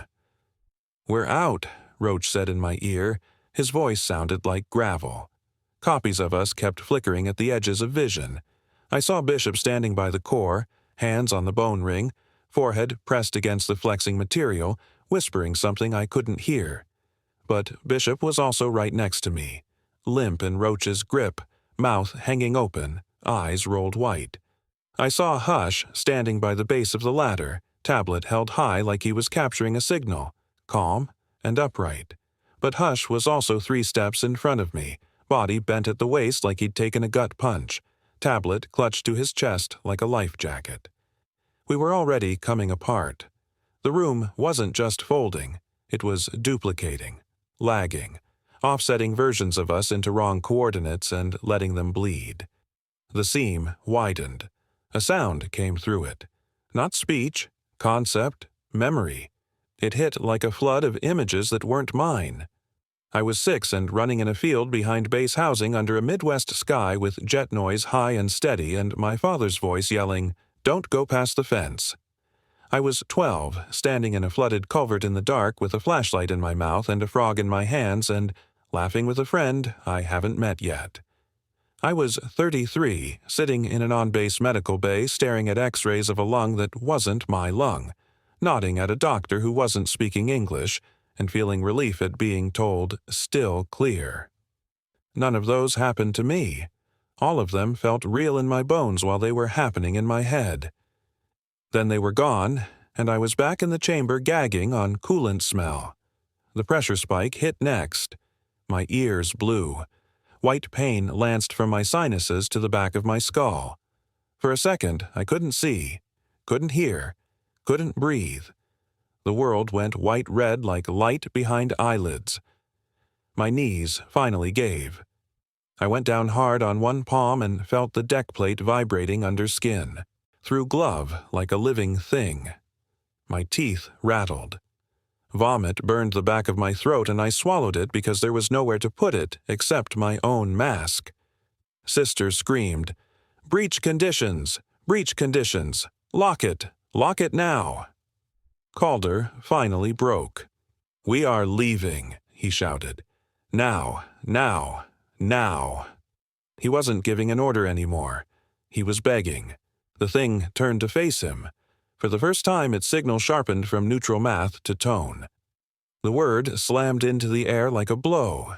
Calder staggered backward like he'd been hit in the chest by a baton. He hit one of the racks shoulder first. The rack rocked but didn't tip. He gasped like he couldn't draw air.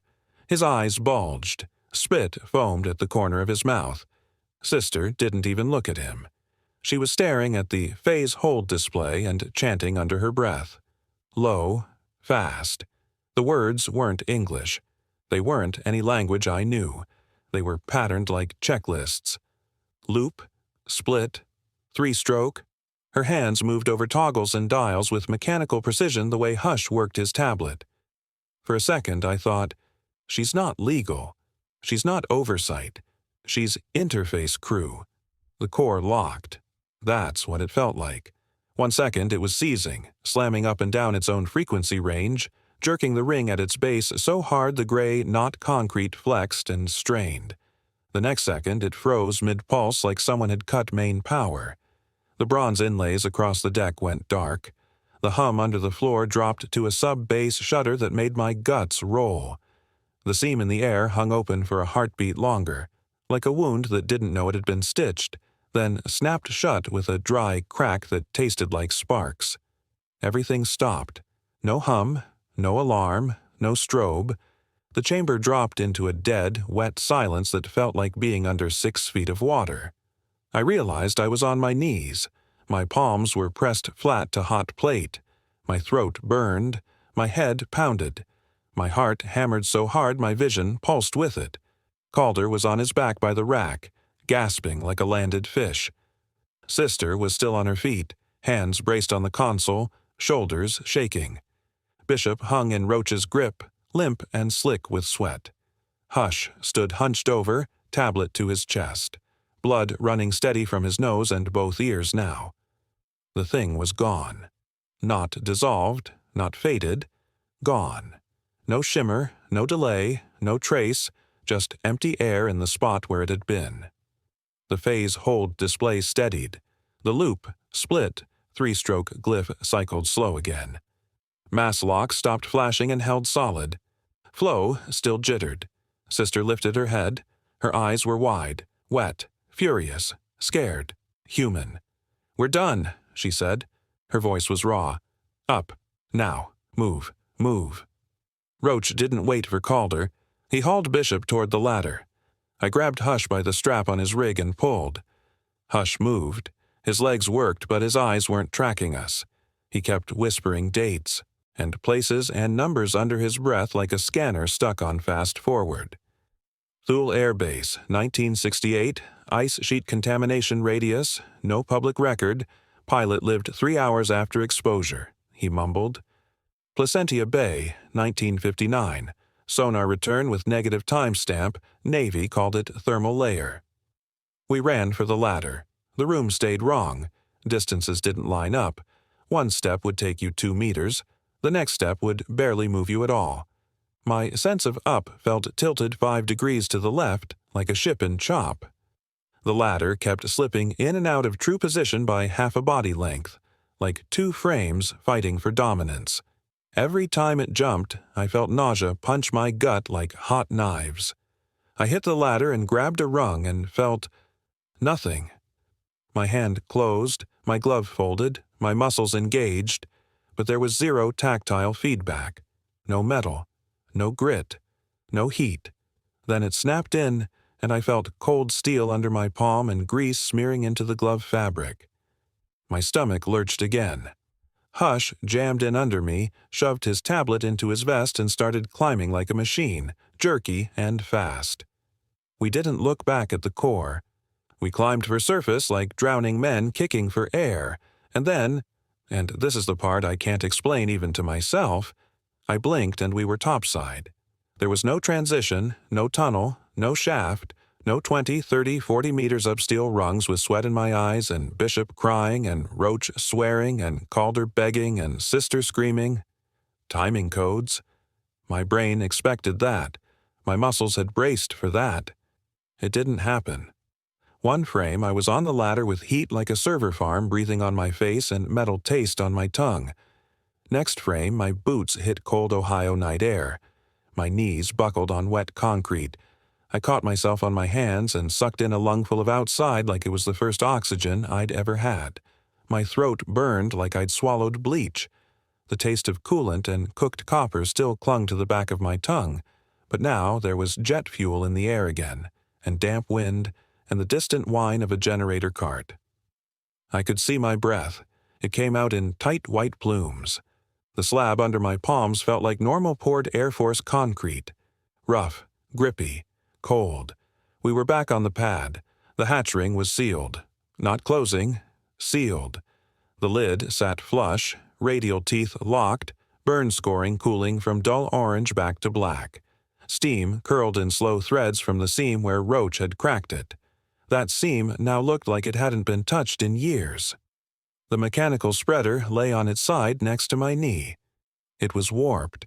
The jaws had bent inward like something had squeezed them with more force than the tool could output. Bishop's analog meter lay beside it, cracked glass, Needle snapped. Bishop lay on his back next to the meter, breathing loud and fast like he'd run a mile in gear. Roach stood over him, shoulders heaving, chest going like a piston. He had his weapon. Out, muzzle down, finger indexed.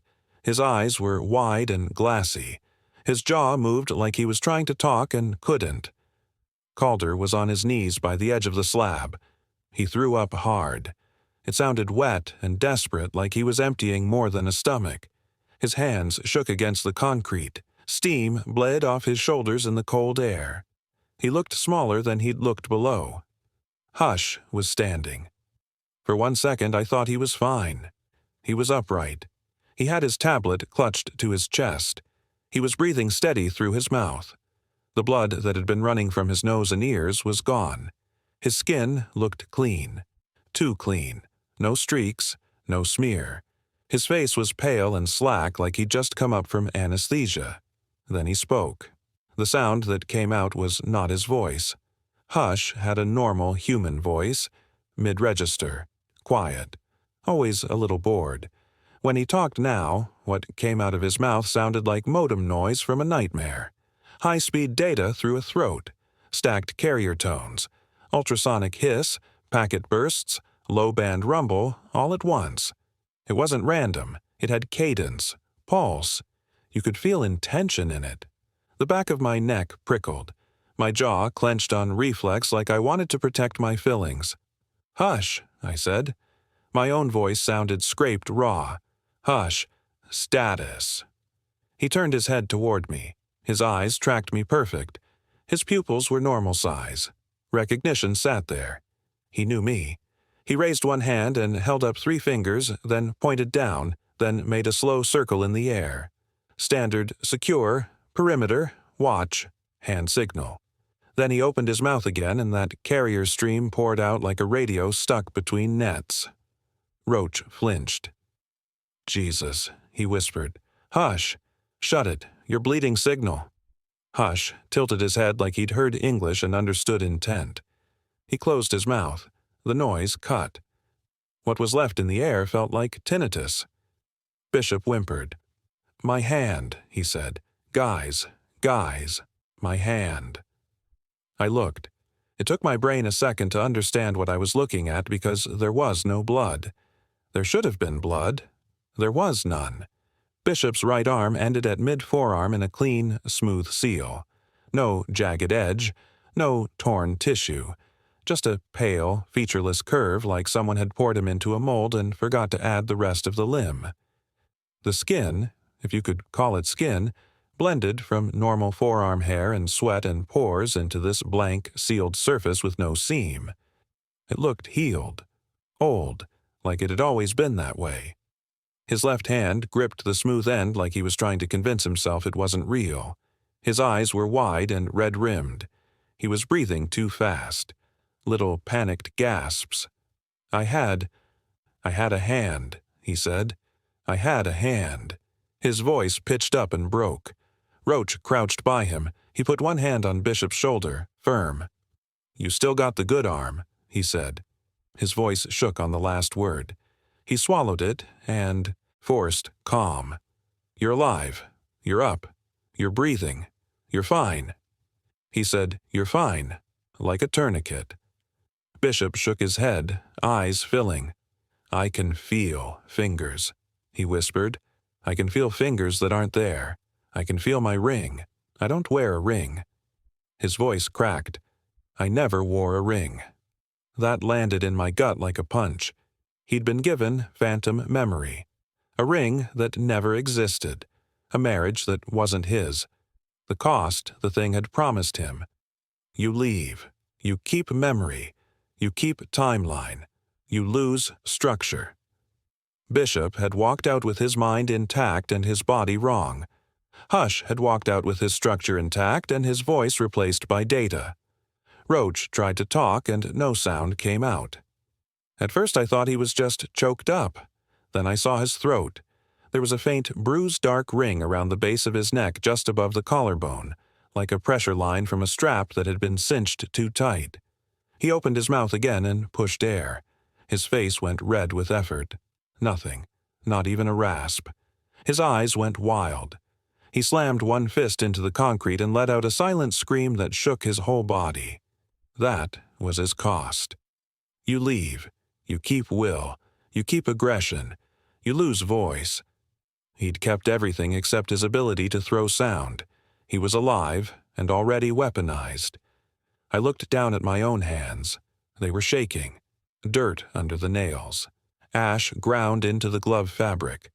My palms hurt like I'd been on rough metal for a long time.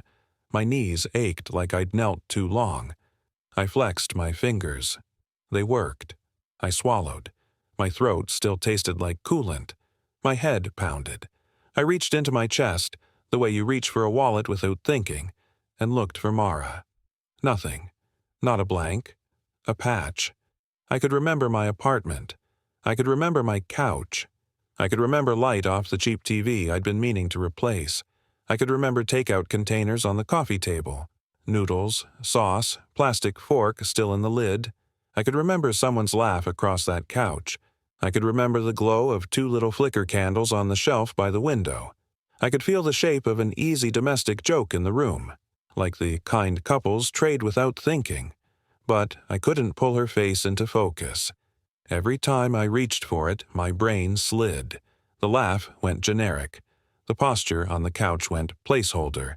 The name evaporated. I felt loss with no target. The ring in the drawer was gone too. I could see the drawer. I could see the socks. I could see the old base ID clipped to an expired lanyard.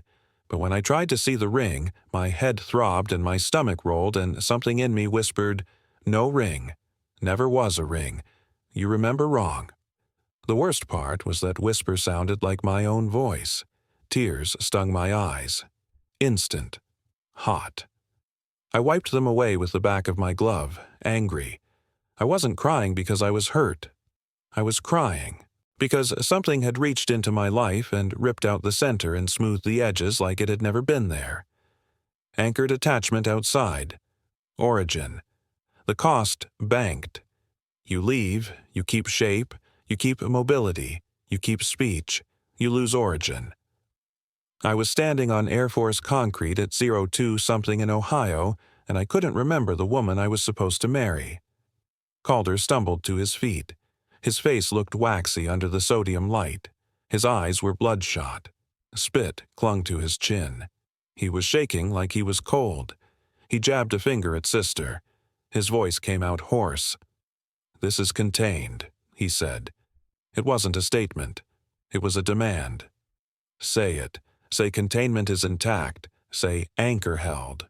Sister looked at him with something worse than hate. Pity. "Anchor held," she said. "Masslock held. You had near breach. You have contamination." Her gaze slid over the 4 of us.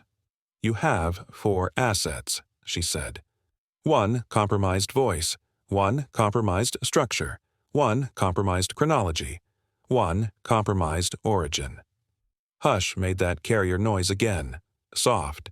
It vibrated in my bones. Lights hit us. White. Blinding. High beams from 2 Humvees that hadn't been there a second ago. I threw a hand up on reflex. The light stabbed behind my eyelids. My head pounded. Boots pounded concrete. Security forces' silhouettes moved in. Rifles up. Muzzle discipline tight. Faces unreadable behind tinted eye pro.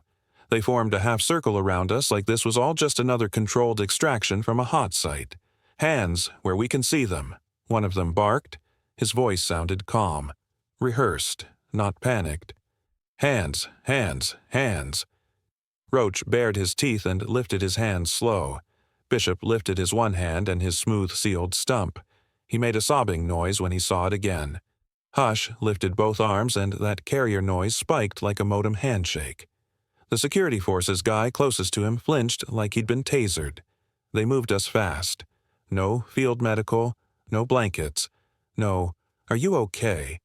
They loaded us into 2 separate vehicles, split us without asking names. I lost sight of Roach. I lost sight of Bishop. They shoved me and Hush into the back of a boxy transport with no windows and slammed the doors. The air inside smelled like bleach and rubber. I heard Hush's carrier tone bounce around the metal interior and felt my own skull vibrate. I tried to say Mara's name out loud. Nothing came. Just empty sound and a headache that went white around the edges. That was my cost. They didn't take us to Base Medical. Base Medical has signage. Base Medical has nurses who talk too loud and secondhand magazines in racks and that lemon disinfectant smell. We didn't get that. They drove us, 10 minutes, maybe 20, time didn't line up right, to a building with no markings I recognized. Low, windowless, cinder block painted off-white, the hall lights buzzed with that high ballast wine that gives you a headache if you sit under it too long. The air smelled like mop water and overheated copier toner. My internal clock said 03.12. The wall clock in the hall said 21.47. I didn't trust either. They separated us again. 2 handlers, no insignia, no names. Black polo shirts, gray cargo pants, sidearms in retention holsters, faces generic, haircuts generic. They walked me into a room that looked like a dentist office if a dentist had ripped out the chair and replaced it with a steel bench and 2 cameras. The cameras sat high in opposite corners. Red REC LEDs glowed steady. They cuffed one of my wrists to a ring bolted to the bench with nylon, not metal. Friendly restraint. Optics. A woman in a lab coat came in with a tablet. She wore no badge, no rank. She smiled like customer service. Her eyes never smiled. "Can you state your name?" she asked. I gave her the name on my badge, the laminated one. The one I'd been issued 40 minutes before, wheels down. She nodded like that matched her file. "Good," she said. "Any pain?" I stared at her. My throat felt like sandpaper. My chest still hurt from where the air had grabbed my heart. My head pounded so hard the pulse blurred my vision. The hole where Mara should have been felt like frostbite in my ribs. "Yeah," I said. My voice sounded shredded. "Pain." She tapped her tablet. "No acute distress," she said out loud, for the cameras. "Subject oriented to person, place, and time." I laughed once. It came out like a bark. "I'm not oriented to time," I said. "Time's wrong." She kept smiling. "Subject exhibits light humor, appropriate to context," she said. 2 techs came in and hooked me up. Cuff on my arm, clip on my finger, leads on my chest, standard vitals. 1 tech lifted my eyelid with his thumb and shined a pen light straight into my pupil. The light stabbed so hard I saw static. He didn't react when I jerked. He just said, "Pupils equal, round, reactive." The other tech took a blood draw. No gloves, no antiseptic wipe. He stuck the needle like he'd done it 1,000 times in a hurry. My blood looked normal in the tube. Dark red, no glitter, no oil sheen, no smoke. I watched it just to be sure. They scanned me too.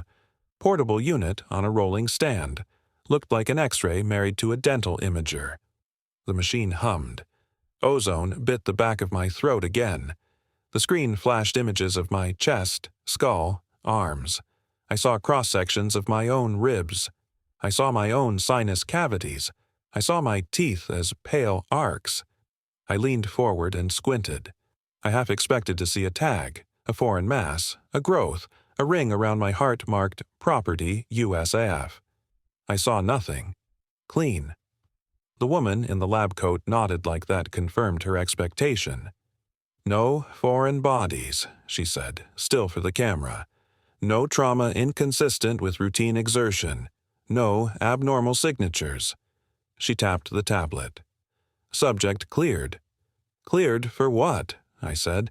"Cleared," she said again, like repetition turned it into reality.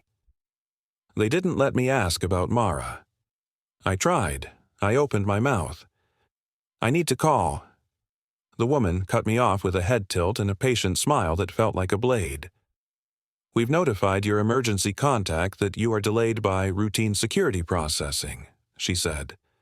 My stomach flipped. "Who did you call?" I asked. She maintained the smile. "Your emergency contact has been notified," she repeated. That was the moment I understood. In their paperwork, there was no Mara. There had never been a Mara. My emergency contact, according to their file, was going to be a parent name, or a sibling, or a bland placeholder friend you put on forms. They would have a whole clean life written for me that didn't include her, that life would backfill into every system that mattered: credit file, duty roster, medical, housing. The hole in my head wasn't an accident, it was policy, it was cover. Memory rewrite of surface attachment. Cost banked, paid. They moved fast in debrief. A man with close-cropped gray hair and a file folder that never left his hands came in next. He didn't sit. He leaned against the wall like this bored him. "Walk me through the audit," he said.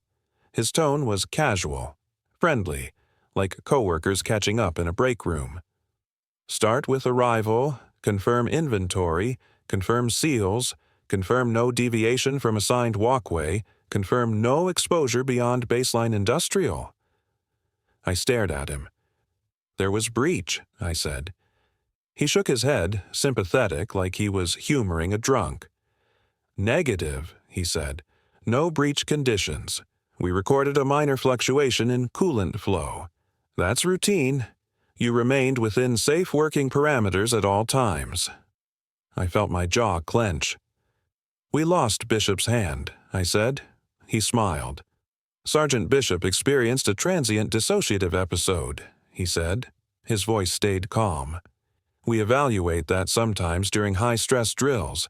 It's common to misperceive extremity position under adrenal load. You can ask any EOD tech. They all think they lost a hand at least once." He shrugged like that was funny. "Bishop doesn't have a hand," I said. He made a soft sound. "Sergeant Bishop is currently under observation for a panic reaction," he said. "There is no physical trauma. Medical scans are clean." He tapped the file against his thigh. "I'll have you sign to that effect." I stared.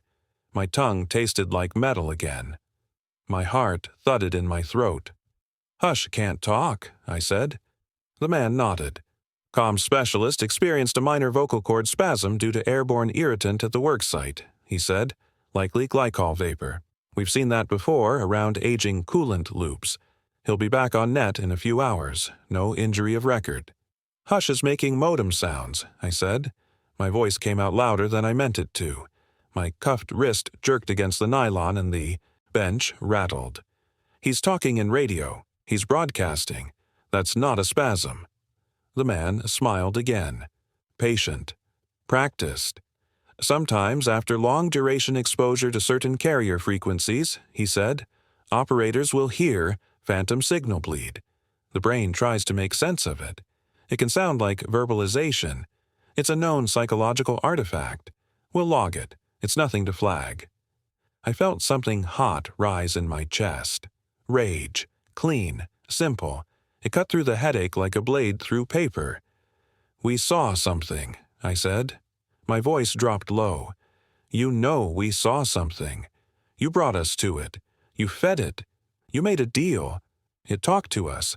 It set prices on us like we were parts." The man's eyes cooled. The smile didn't move.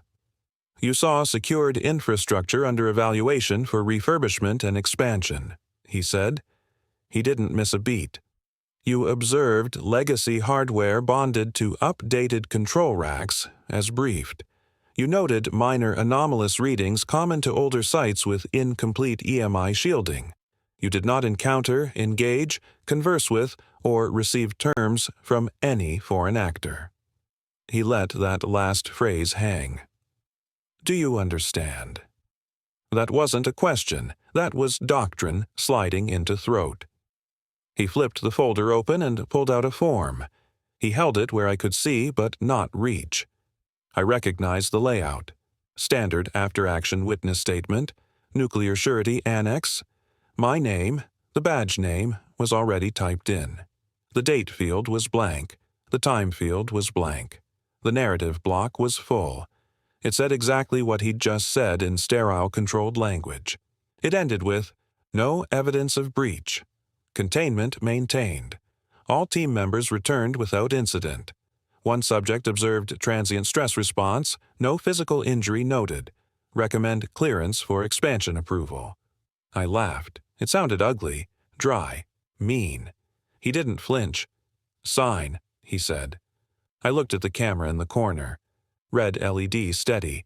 I looked back at him. What happens if I don't? I asked. He shrugged one shoulder. Casual. You'll sit in here a while, he said. You'll get tired. You'll get hungry.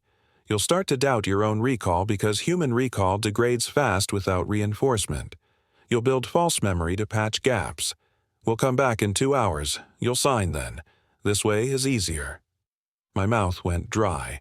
I swallowed and tasted metal and dust. I thought about Mara. I tried to build her face and couldn't. That empty ache sat in my ribs like cold iron. I realized if I stayed in that room long enough, the ache would file itself down to a dull edge. The hole would sand smooth. The missing would stop feeling missing and start feeling imaginary. I felt panic rise, sharp and clean. If I didn't sign, they'd take even the ache. I nodded once. He slid the form closer. I signed the fake name with a hand that wouldn't stop shaking. He smiled. Good, he said. Here's what happens next. We got post-incident wellness checks, which meant supervised sleep and no phones. We got temporary reassignment, which meant we vanished from our original duty rosters and showed up with new billets that made no sense. Roach went to infrastructure hardening consultation under a colonel he'd never met. Bishop got flagged limited duty pending psych eval, which parked him in a back office counting tool inventory. Hush got moved to signal analysis special project in a skiff with no windows. I got facility integrity audit support, which is a pretty way to say, walk into sealed places, say, it's fine, and keep your mouth shut.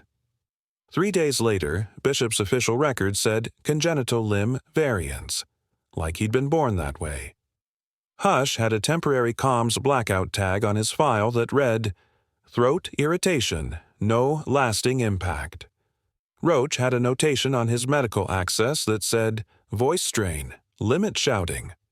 My personnel file had no emergency contact. We weren't survivors. We were assets.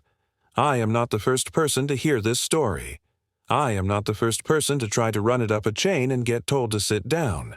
I am not even the first person to write Damascus Protocol in a notebook and circle it until the ink goes through the page. This is already doctrine. I can prove that without leaving this chair. I can prove it without leaving open sources. All you have to do is line up the noise.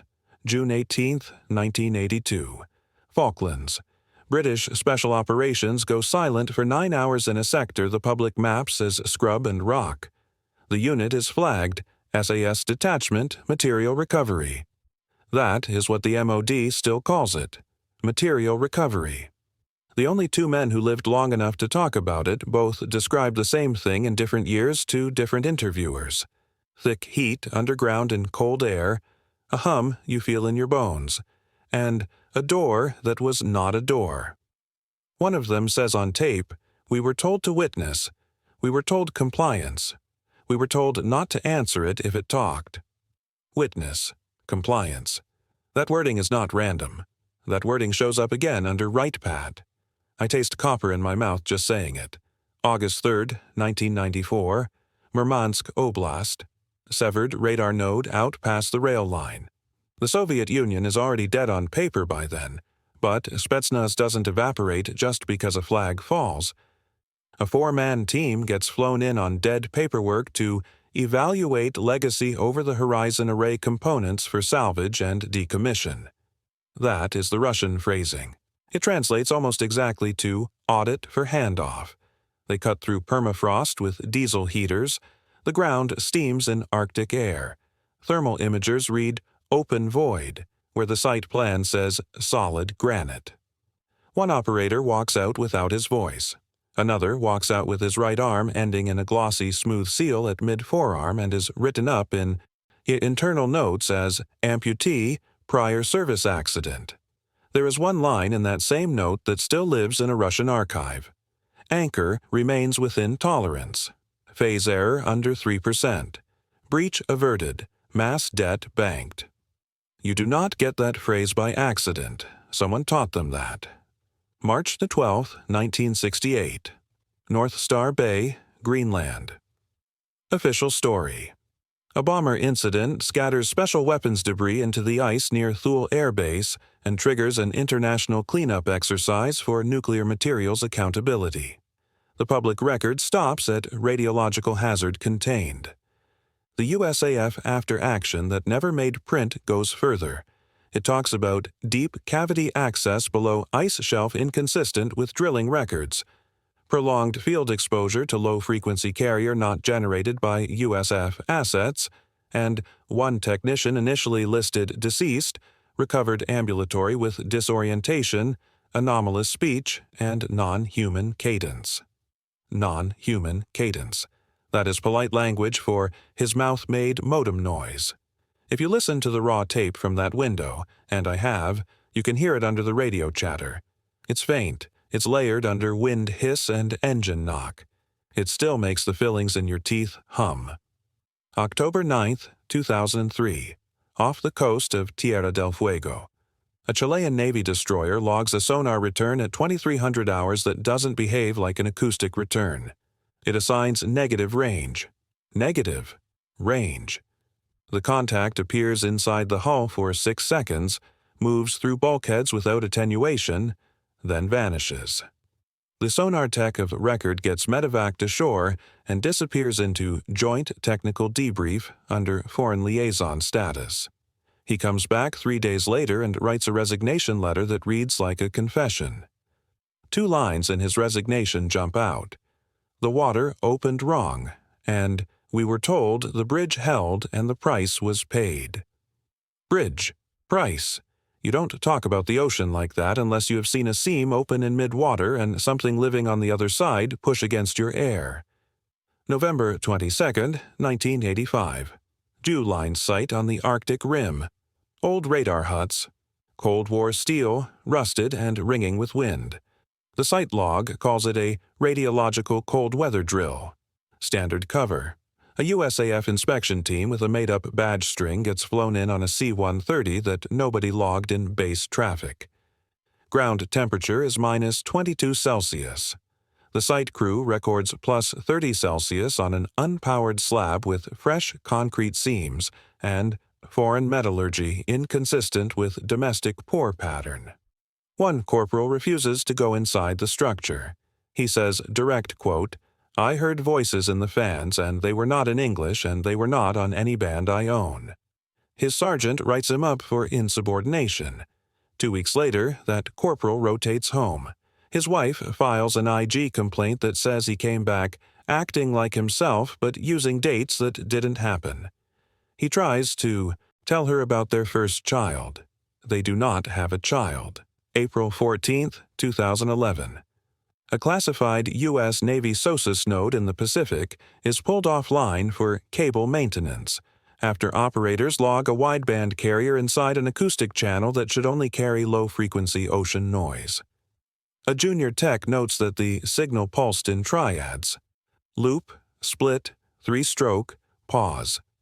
He draws it in his incident report by hand because he doesn't have a term for it.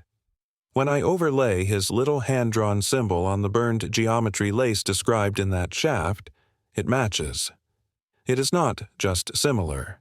It is the same loop, the same bifurcation, the same 3 short strokes packed tight on the right side.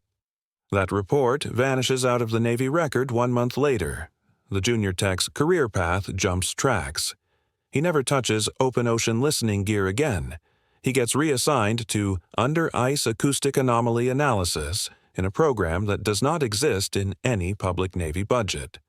You can keep going like this and it doesn't get safer. The pattern is not we found wreckage.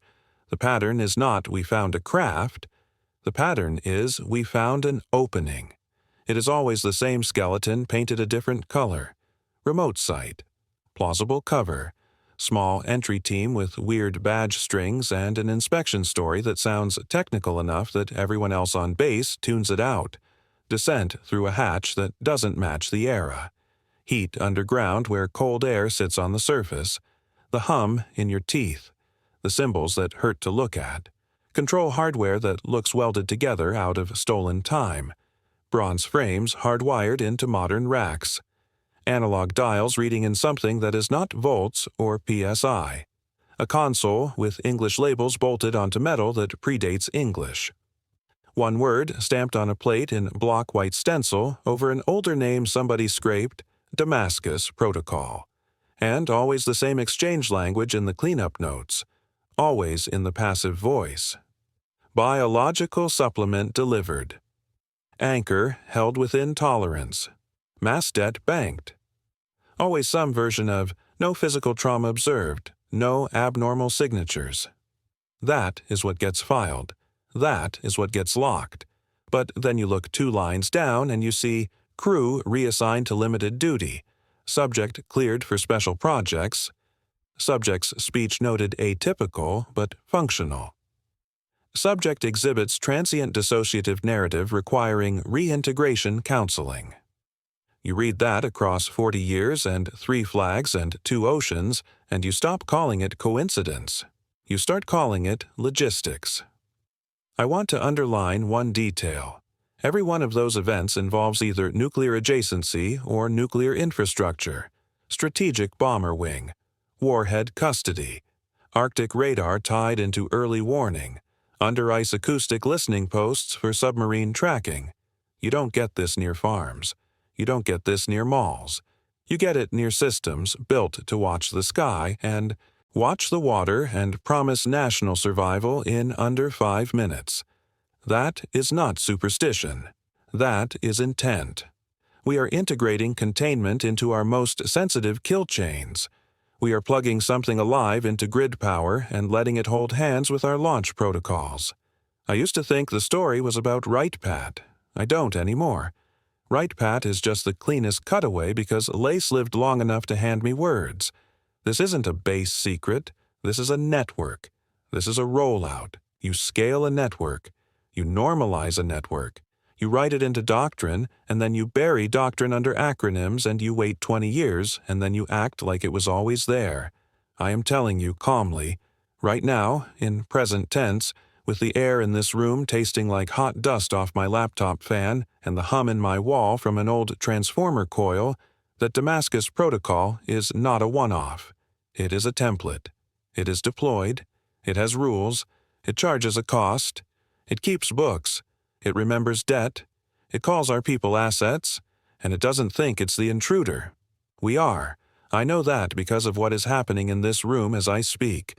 The recording you are hearing is not live broadcast. It can't be. I am not stupid, but I am recording in real time.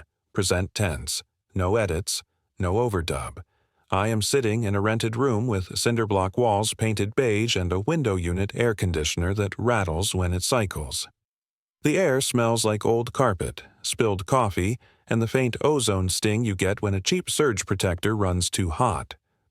My laptop fan is running high. My watch says 2314. My phone says 02.07. The wall clock I bought at a pharmacy 20 minutes ago says 1832, and the second hand is not moving. The overhead light just flickered in a pattern. Not random. Loop, split. 3 quick pulses, pause, loop, split.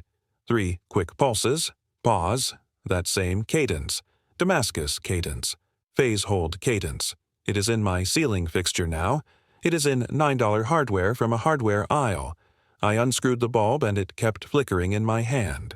The hallway outside my door is quiet. Too quiet for a long-stay place off a highway. No TV bleed through drywall. No couple arguing 3 rooms down. No plumbing noise. Dead quiet like base at 0230 when the flight line sleeps and the only sound is wind over sheet metal. I can hear my own pulse in my ears. I can hear a low hum in the floor. It is not the air conditioner. The air conditioner is off. I unplugged it. The plug is still warm against my palm from when I pulled it. My palm smells faintly like dust and mold. There are footsteps outside my door. They are wrong. They're not heel-toe. Heel-toe has weight, cadence, ankle flex, calf engagement. You can hear muscle hit floor. You can hear boot tread and gravity arguing. This is different. This is light contact, pause, light contact, pause, like something setting weight down to make a point and then lifting it straight up again with no roll. 6 steps, stop. 6 steps, stop. Same pattern. Lace heard in that corridor under the slab before it leaned into the tape line and tapped rules. I can feel each stop through the thin floor like a soft thud in my sternum. My throat tastes like coins. I slid the deadbolt. It made less noise than it should for cheap hardware. My hands are shaking and I am trying to keep my breathing quiet so I don't mask the room tone. The hum in the floor is rising. The drywall to my left just made a settling pop, but the air in here is still and the building didn't shift. That pop came from inside the wall, not the studs. The air smells like hot plastic now, like a power strip melting behind a dresser. There's voicemail on my phone. That should not be possible. The phone is on airplane mode. It has been on airplane mode since I started recording because I am not giving anyone a target cell tower to triangulate. The screen still lit up. New voicemail. 1 new, unread. The number displayed is not a number. It is a blank field. My stomach is tight. My mouth is dry. My hands are cold even though the room is warm. I'm going to play it on speaker. The audio quality is bad. It sounds like tape. It sounds like an old answering machine recording dragged through copper wire. There's background hiss. There's that low carrier hum. Under that, a voice. It's her voice. I don't have her name anymore. Damascus took that out of me when Lace's team came back up slab and the debt banked and the costs hit meat. They reached in and they went surgical. They cut her out of his origin and my retail carried that scar forward. I can feel the hole every time I try to say her. My ribs go tight like I'm bracing for impact. My throat locks. My head aches behind my right eye. But I know that voice. Memory is not just language. Memory is tone, breath, timing, cheap mic pickup, someone talking while smiling with food in their mouth. The voicemail is her talking with food in her mouth. I can hear her chewing. I can hear takeout carton crackle. I can hear flicker candles humming on a cheap pressboard shelf. She says, "You're late, dummy." She laughs. I know that laugh. Light, full, a little nasal. The kind of laugh you only drop with someone you trust at a level deeper than words. She says, "I'm not mad. I just don't want the noodles to go cold." Metal fork on cardboard, chair leg, scrape on laminate, familiar domestic noise, warm apartment air, TV glow off cheap rental walls. I can smell that room through a phone that should not be able to ring. Stale couch fabric, soy sauce. Warm dust off an old power strip behind the TV that runs too hot. She says my name. Not the badge name, not the alias.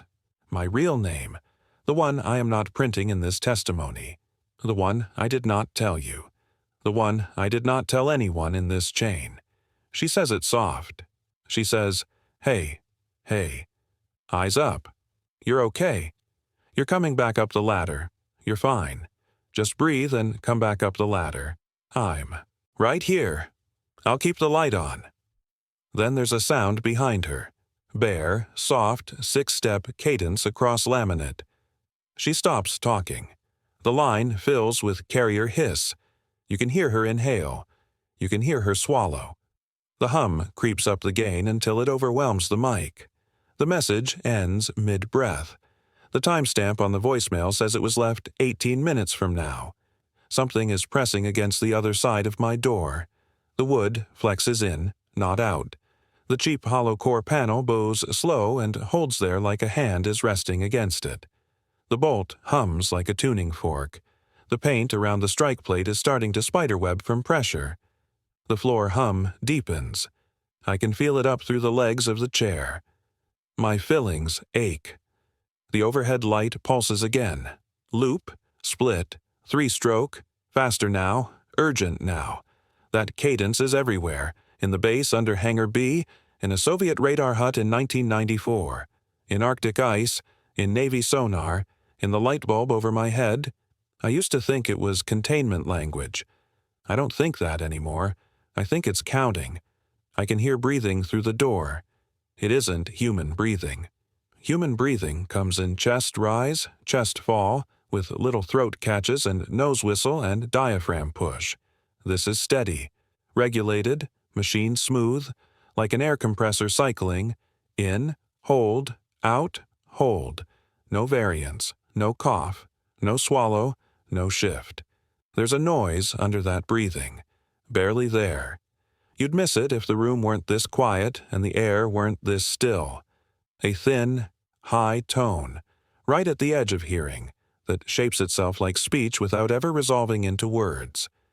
The human brain wants to put language on it. The human brain wants to lean close to the door and listen until it makes sense. That is how it hooks you. This is why I am saying this out loud right now. Damascus Protocol is not sitting quiet under one Air Force slab anymore. It is not a sealed chamber with a loyal crew and a locked hatch. It is in the grid. It is in base housing. It is in the DOW line pylons and the under-ice cables and the SOSIS nodes and the long-haul fiber and the motel light above my head. It has scaled, like Lay said it would. It makes contact on its own schedule. It negotiates. It banks cost. It honors debt. It knows you exist now.